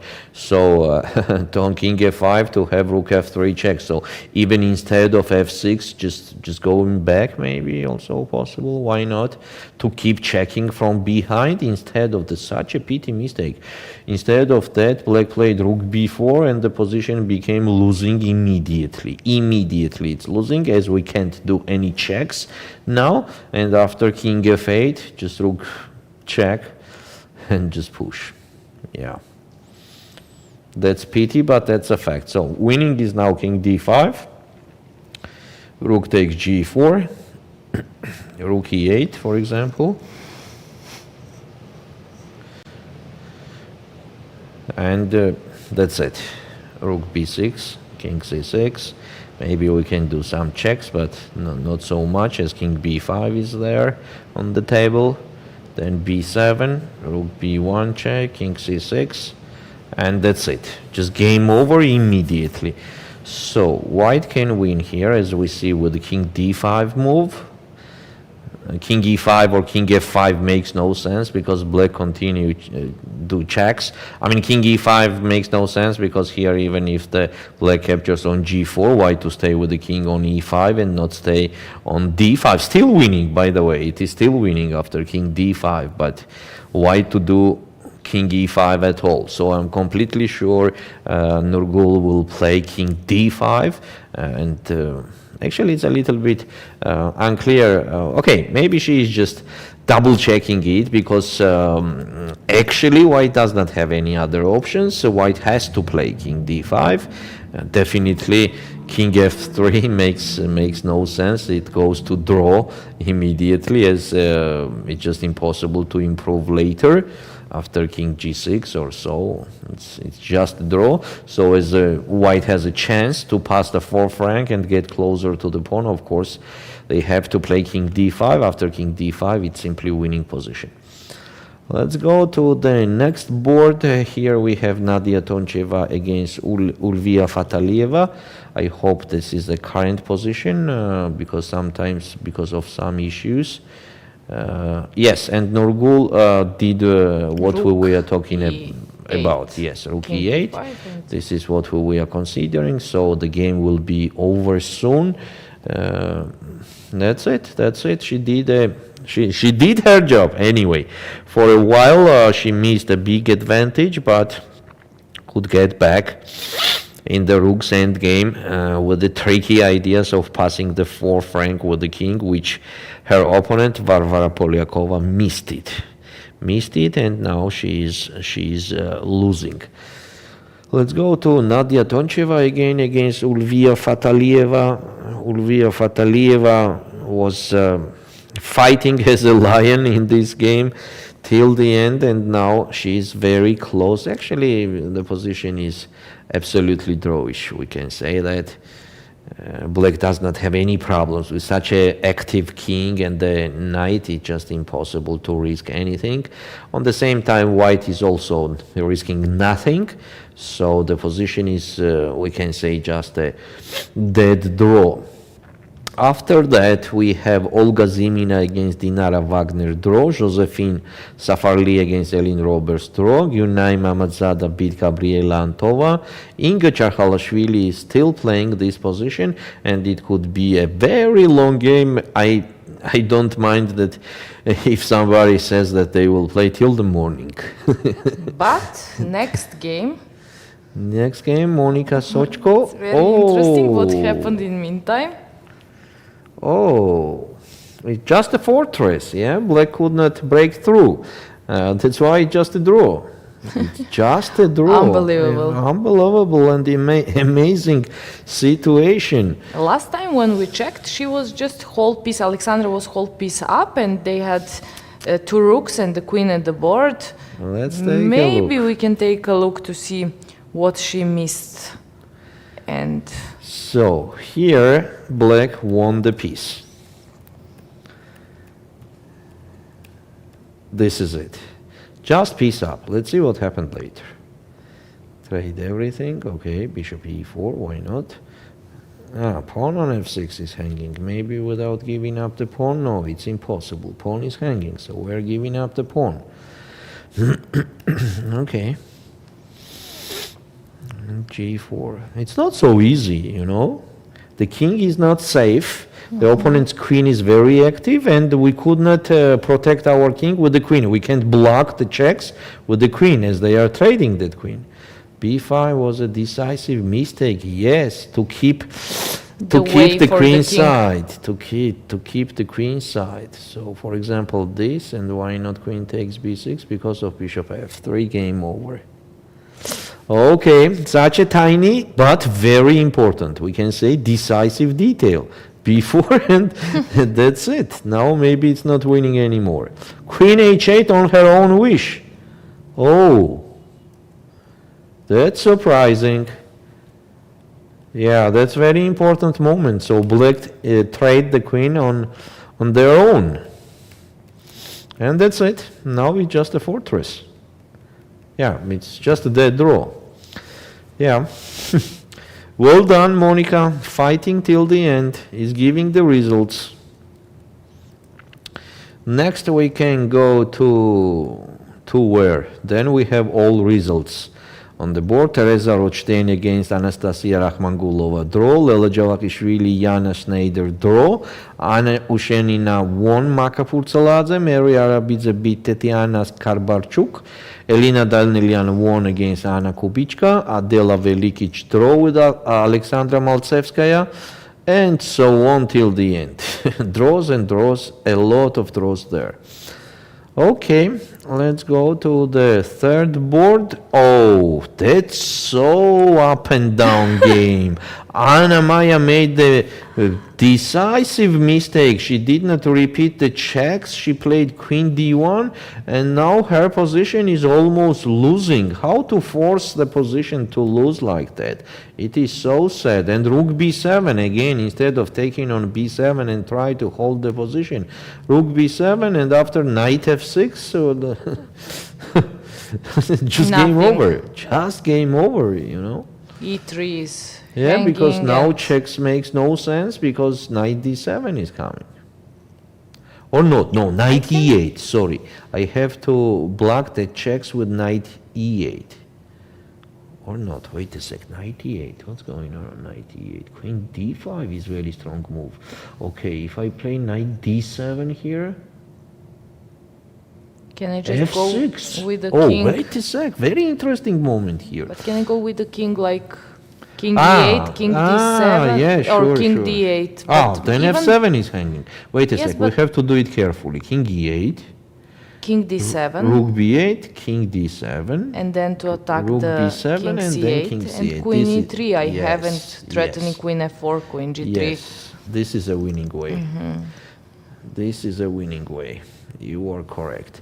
So black just carefully can win this game, you know. So after rook b7, the best option is to play knight f6, definitely. She has to play knight f6. Without knight f6, then there is no chance to win at all. But she's taking her time. She has almost 6 minutes when the opponent has less than the 2 minutes. Let's take a look at Nurgyul Salimova, and here we are. The game is almost over. We can say that how it happened. Rook e8. Rook b4. And then black played rook b4, king c6, f5, and b7. Ah, that's it. King f6, just that's just super clear. We're talking about the board number 4. 4. Board number 4. Yes, Salimova here we had- are. Here we are. If we can zoom the board, will be just excellent. 2.5, but her opponent 3 out of 3, as I remember. So it will be important win. Yes, exactly. Yeah. Polyakova 3 out of 3, but yeah, we That's see. it. Handshake, handshake, and the game is over. Here Elmira Mirzoeva is still thinking. Nadia Toncheva the same dead draw for last 20 moves maybe.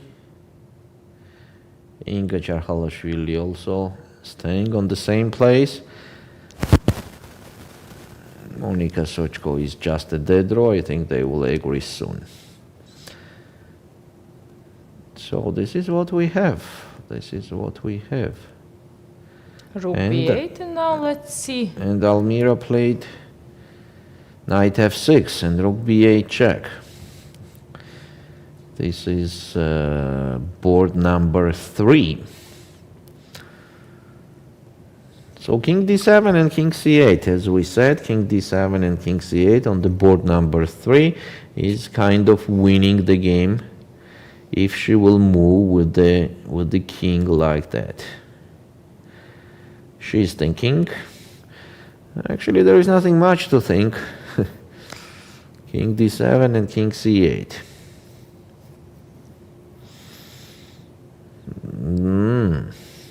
Less than 4 minutes on the clock. Maybe drink water later. Maybe it's coffee Maybe it's even coffee or with iced some tea. sugar or iced tea.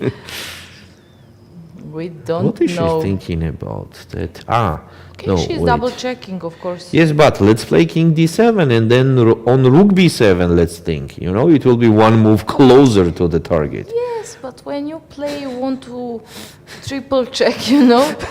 She just Here we played are, king d7. You got my logic, right? that the white has only rook b7 Yes, check. yes. If you and don't then want, you can decide if you Yeah, want repetition, if- either to, of course, go with king c8 and you know, use the opportunity to win. So I think she is not double checking only line, she is double checking her intuition also on the same time and the feelings.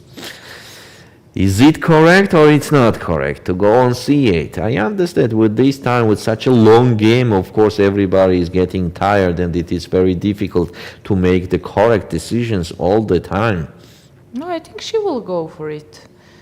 As there are no threats and queen e3 is coming, and as I said, it's not just queen g3 but also queen f4. Yeah, queen e3 is just craving everything. You knight know, will also, if it's necessarily, come to the game, so...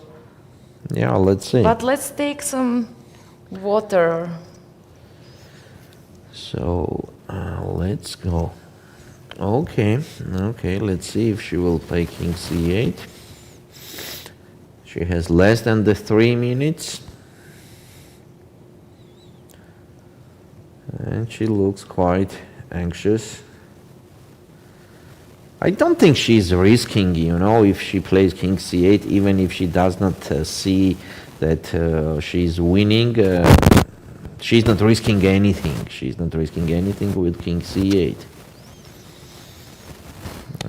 And that time could be more useful later. Now it's just the nerves. Now it's just the nerves. There is nothing connected to the real chess, and we all know this feeling when you have some imagination, some fantasies. The pieces are doing the moves unusually, even breaking the rules, and you think that all of that could be the truth. So. Yes, but she has to make the decision. She has to look at her. How nervous is she? Yeah? One. Yeah. Now I think she just calmed down, and now it's time to play king c8 with a cold hand, iron hand. Oh no! We have again. to check it. Yeah. So one more time after king c8. Rook takes f7, there is no more options for white, and queen takes e3. Queen takes e3 is just getting the decisive advantage. So for example, rook takes g7, queen f4 check, just to gain the time once, and then play rook c3 or h5. I think rook c3 is even better. So the fact is that white could not capture on d6 because of queen f4 check, and it's a checkmate there. Yeah, just a checkmate. So there we have the move, and I think that she played king d7. Yes, she played king d7, then yes, and exactly the same thing is happening that we were already considering. Definitely black is not risking anything here, so of course that's a correct decision for black to go on this line. On the same time, we have to mention that white does not have anything better, so mention one more time that there is nothing better than to take on g7. So until they are thinking, we can take a quick look at others' games. So Nadia Toncheva, almost the same thing, same position, dead draw. Next we have Inga Charhalashvili. Oh, this is already draw. Trading the queens there. Yeah, black has active pieces, so now it's just a real draw. Until that, it was still fighting. So actually, that's it. We left only these 3 games left. And let's see here what's going on. This is the most important game. As in other 2 games, it is just a dead draw. So let's stay on this. Let's stay tuned and see what the white will play here after queen takes e3. Anna Maya is using her time now. She has both of them have the same time now, 1 minute 45 seconds, and it is Anna Maya to move. She is thinking, and of course we understood why she is thinking, because the position is quite tough for white. One more time, she has to take on g7. There is no other options at all. If Mirzova wins this game, she will be one of two leaders of the tournament, with 4 out of 4. Wait, Mirzova has 3 points? Yes. Oh. Exactly. And Yes. on the both second, of them have both 3. of them, yes, but as black has better chance to win, that's why I mentioned. And on second board we had a draw, so Polyakova lost a game. She stayed on 3 points, and we will have 2 leaders of the tournament. But just in case, if she 2 or 3? converts. So Anastasia, only 2, and both of them Exactly. 2200. Yes. What a nice performance. So she played Queen F4 check. She follows my suggestion just to gain the time, as she can repeat that position with Queen E3 again, and she has to do that. But she has to do that as soon as it's possible. Otherwise, otherwise there is no point to gain that time. Exactly. Now she lost more time than gain it, and she's not going to play Queen E3. Still, I'm not sure what will happen at this She game. did not play. Oh, what a up and down game! What a up and down game, guys!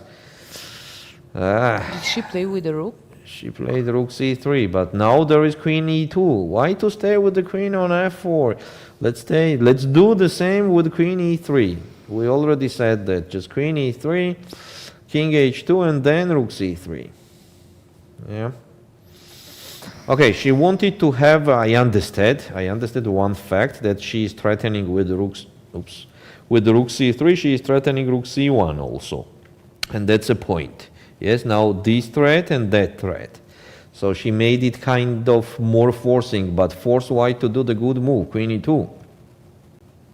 And after Queen E2, it's absolutely unclear how to continue here. Okay, maybe H5 still giving us the resources to create something, but H5 is nice move. yes, H5, Knight but G4 also the nice move is C5 here, creating the counterplay. But it's easier to find H5 than C5. So that's true. she That's can true. count on that. That's true, and on this time on the clock, of course, it is much easier to play with black. So Queen E2 was in the game, and now it's time for Elmira to play H5. Let's see if she will do that. She repeat? No, she'd play Rook C1 check. Rook C1 check, Bishop F1, and now the position is equal. What an up and down game. I think both of them deserve the half point. They have to share the points. Yeah. With so many ups and downs in this game, at the end it should be a draw. And both of them should be satisfied. It should be, I agree. That something interesting is happening in Nadia Doncheva. No, nothing interesting. And here we have Knight E4. Knight E4. And after Queen G2. What's going on there? Black is forced to do the perpetual check. Queen E3 check, King H2, Queen F4, King G1, Queen E3, King H1 makes no big sense because there will be Rook F1 check. Queen takes F1, Knight G3, Rook takes... F6 was played by Anna Maya, which is a huge mistake. So let's go just back and to see. Oh, F6, Knight D2, game over in one move. Why she thought it's losing, just play Queen G2. And you are threatening the checkmate. Well, you know, you're looking at the same board for 5 hours, you're exhausted, you're in time trouble, you don't see the same picture, you don't have the same picture as we have, for example, here from the studio. Sure. Even here, sometimes we are yes, I agree, making mistakes. So, still, Knight D2, if not Knight D2, then who knows what's going on. I think she played Knight D2. Yeah, she played it, and that's it. Now, it's time to resign.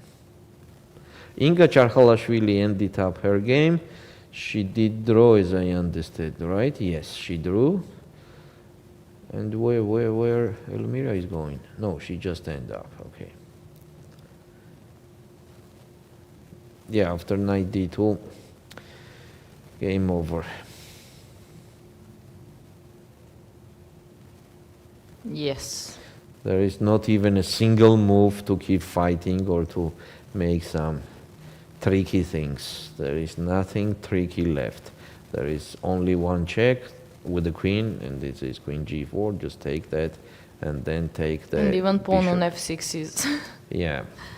will be So captured. maybe rook g8 check, but in case of rook g8 check, it will be king d7, rook g7 check, and just king e6.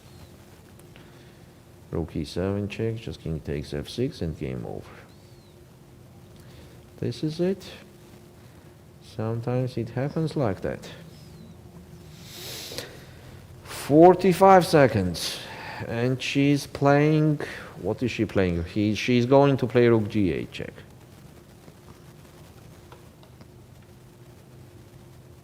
Yeah, now Elmira understands that she's f7. Wait, what? Do we have the position which they have over the board, or I think so. I just it looks refreshed like it. that? Yes, Just yes. why No, she's no, I mean, thinking. yes, f7 is just a move. What to do? What else to do? It's just a move.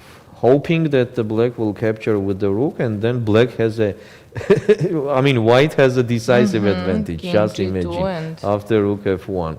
But, okay, first of all, black could just simply capture with the queen and play this endgame with extra piece. King g2 and king d8. That king d8 is just on time. ending up the game. And on the same time, we can play knight takes She is f1. on 30 seconds. Now it's interesting because Knight takes f1, I like more. Actually, this is simplest. knight f1 also I prefer. Maybe she's afraid of this. Queen g4 check, queen g4, and can't stop that pawn, but Knight knight e3, goes, rook and rook f1. f1 I have everywhere if I need. But 19 seconds. I'm taking with a check on g4. Oh, 14. oh. Let's go. She took with the knight. Yeah. What a nerves, what a Let it be. stress.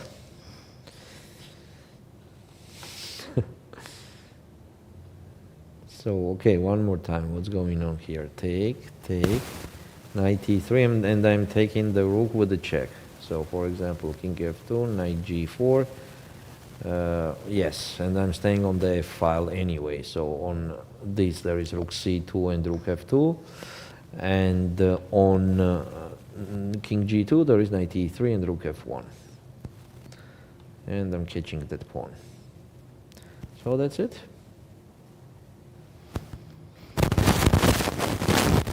Now Anna Maya has 20 seconds.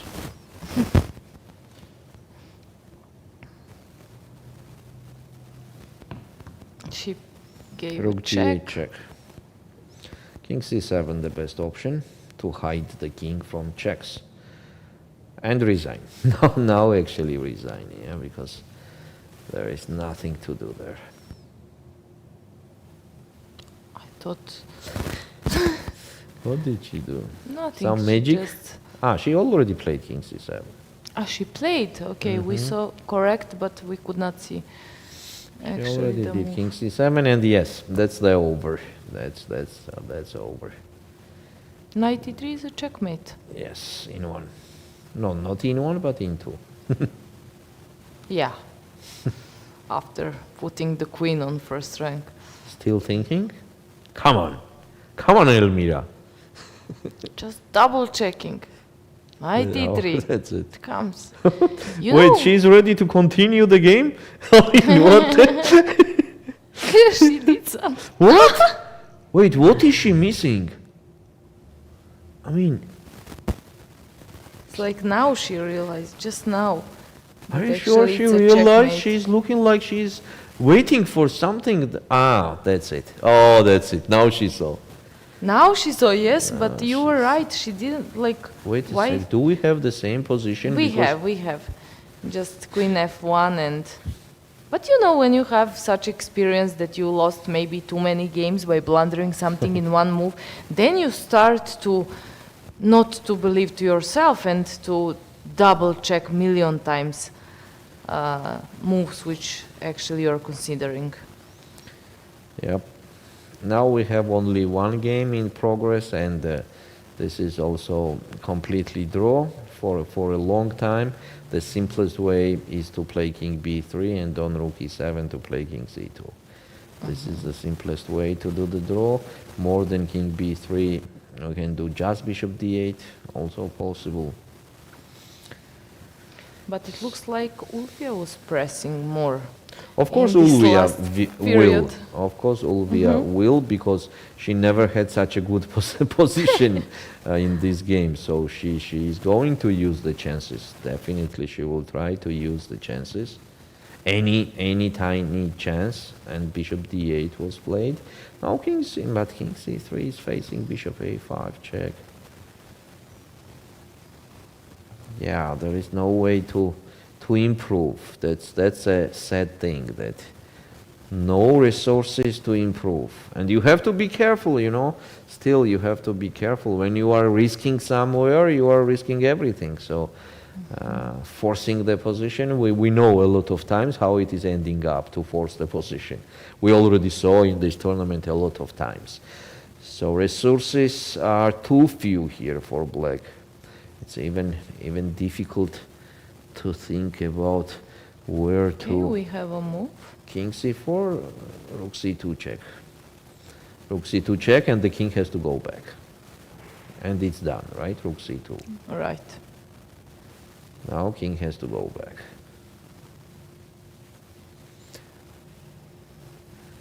She is forcing the position now. Okay, for now it's okay, but later it could cost much. No, actually she is gaining the pawn or not? Wait, what's going on rook d2? What is she gaining? Nothing. The g5 pawn is also hanging, right? So in case of knight c5, just bishop g5.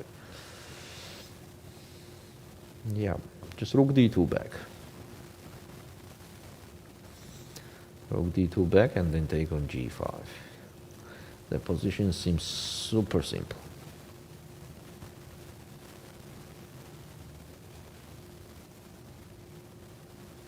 She played Yes, she rook played d2. rook d2.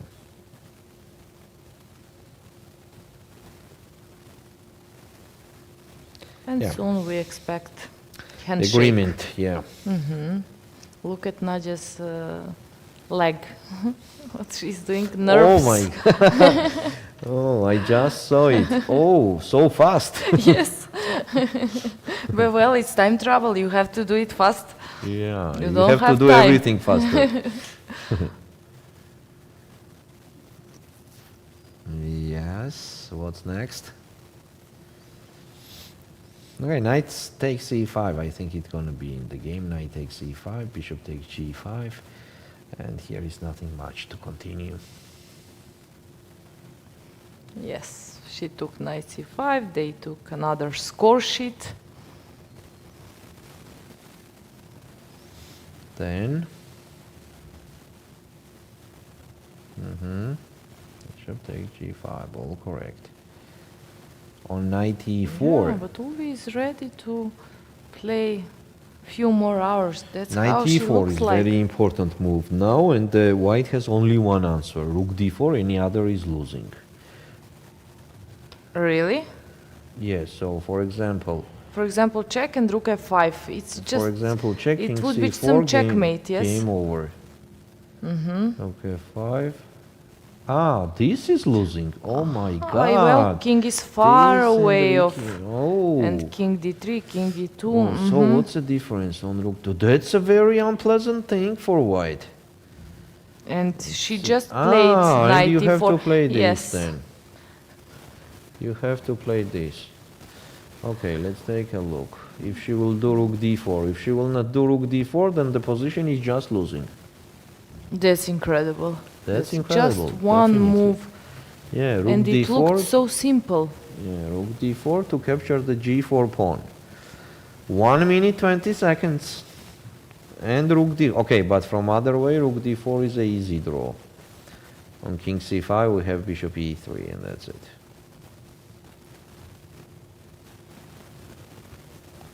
This is it. Let's see. Let's see if she will play rook d4. Unexpected problems, and if Ulviyya wins this game, that will be something not real. Yeah.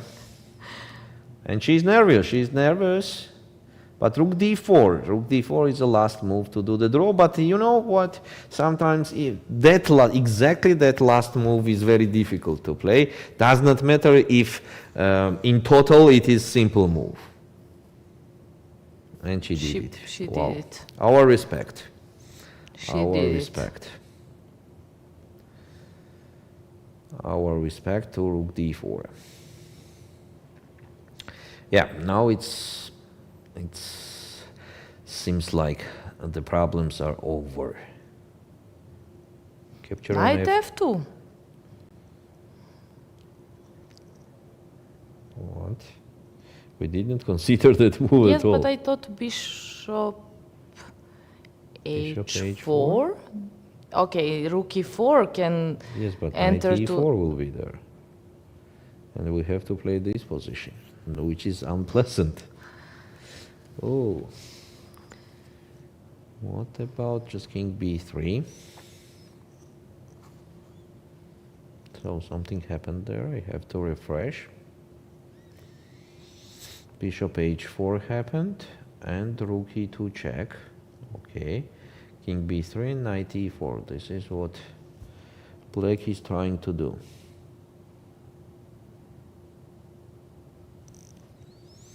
Yes, king b3.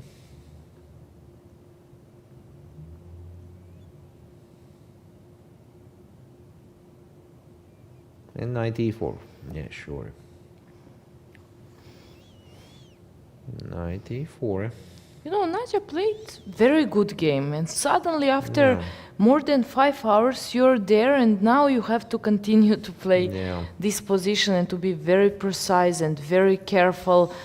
Yes, And that's not an easy task. That's not easy task. That's not an easy task. Okay, obviously the position is, of course, without any problems. I mean, abstractly, it's just a dead draw, but after 5 hours of playing, it's not so simple anymore.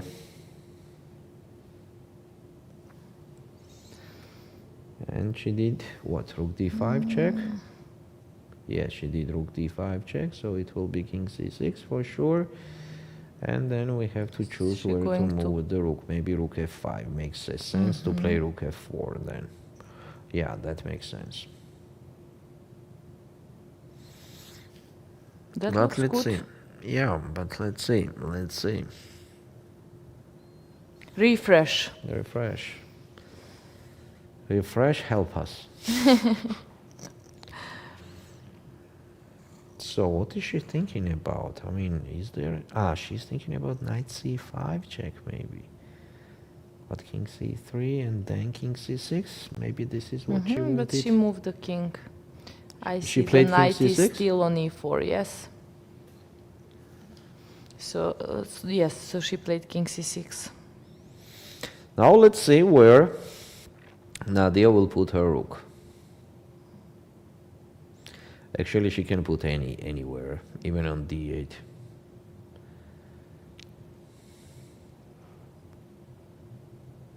She did it on d8, right? Yeah. Far away of her king, Yeah, because what you about- never know with the knight. Yeah, It's very tricky. rook h2. Okay, it seems like white has some problems, but the main thing that helps white too much is that there is no chance to do the mistake. You know, any move is like a draw if you don't blunder anything roguely. Also, I think this rook d8 was a good decision. Also, it cuts off black's king, so it can just control g3 with the bishop and... Yeah, Agree. So now black did their max, attacking the bishop, but does not matter where the bishop goes, it is still the draw. Even rook c8 check is possible. So bishop e7 and bishop e1, these are the two basic I moves. prefer So bishop e1. And on rook h1, bishop has to go on b4 or a5, and then I push the pawn, huh? Yeah. Then I'm pushing the pawn. Okay, b4 I prefer, just because of, Okay, you know, and the push. knight on e4, so it should be on b4. Oof. They will play for a long time here. This looks dangerous.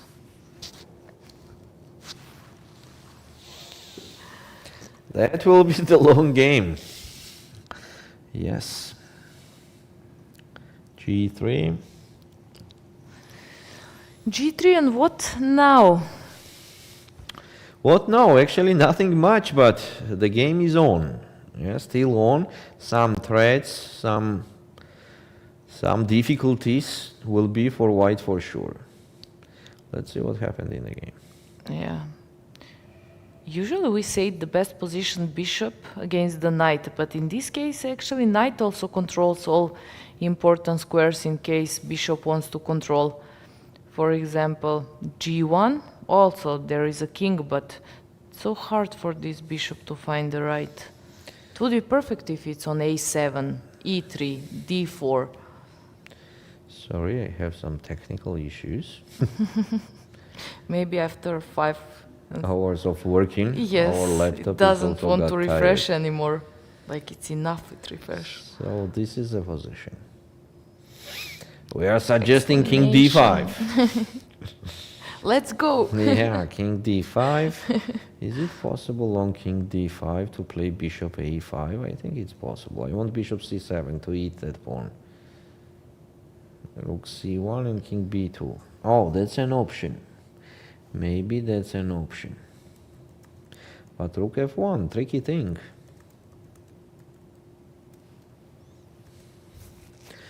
No, there is some tactical issues for white and some tactical chances for black.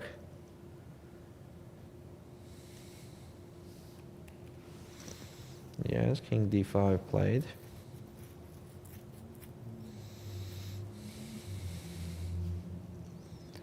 And what was there? King c2.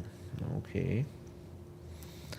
King c2 makes sense, definitely it makes sense. Ah, that's a tricky thing that on king c4 there is bishop d6.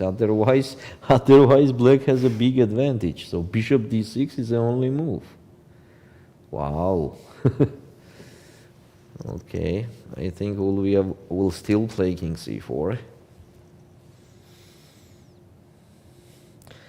She has less than 1 minute.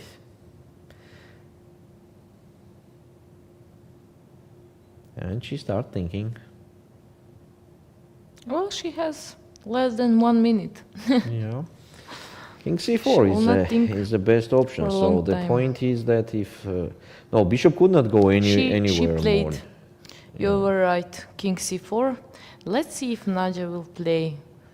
If she will not play bishop d6, then she will lose the game. Then she will lose the game. But bishop d6 is an immediate draw. Yeah, because black does not have even that rook h2 option to push the pawn because that bishop is hanging.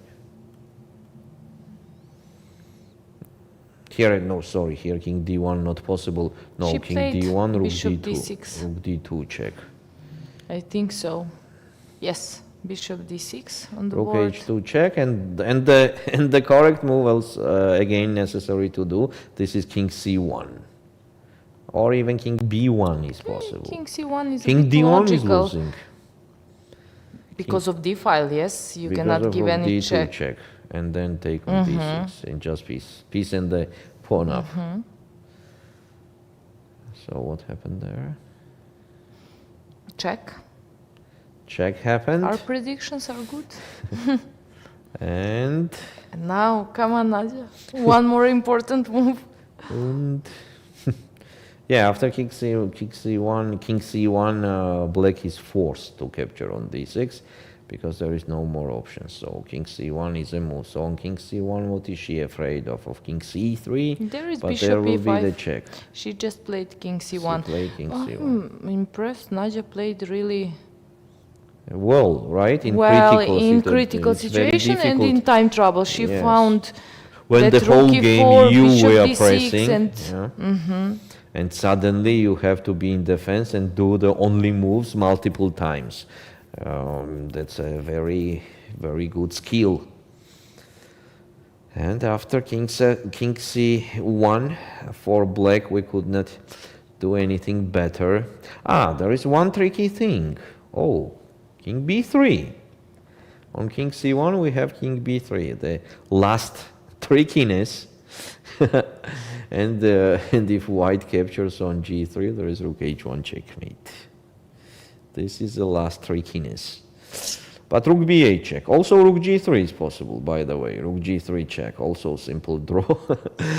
Also simple draw. We are talking about very simple things now. But you know, on the 6 hour of playing, there is no more simple things. So knight takes d6 was in the game. Okay, knight takes d6. Rook takes g3. Now I think that's the end. As with the king and the rook, there is not a big trouble at all to survive. So any other games we have? I think all the games is over. We had a very long day today. I think we can leave this position to play because it could be another 50 moves. Yes, they allow to play 50 moves. Right. But we know that if it was king, rook and the bishop against the rook, then of course there are some chances to win. But with knight, it is almost impossible to win. I think we can. I think Kasparov won against Judith, no? Yes, yes, but there was the concrete issues also. But here there is nothing like that. So I think that's it. That's it. We can summarize today's game, today's round, and we can say that we have a little bit unexpected leaders, let's say so, with the 2200 rating, but they deserve. We could not say that it is not obvious because they played so well. They deserve to be in the leaders. And just imagine if if it will not be a draw and one of them wins the game, we're gonna have still the leader with the 2200. Okay, dear chess friends, let's end up with that today. Thank you for watching and see you tomorrow again. We will be here. See you tomorrow, guys.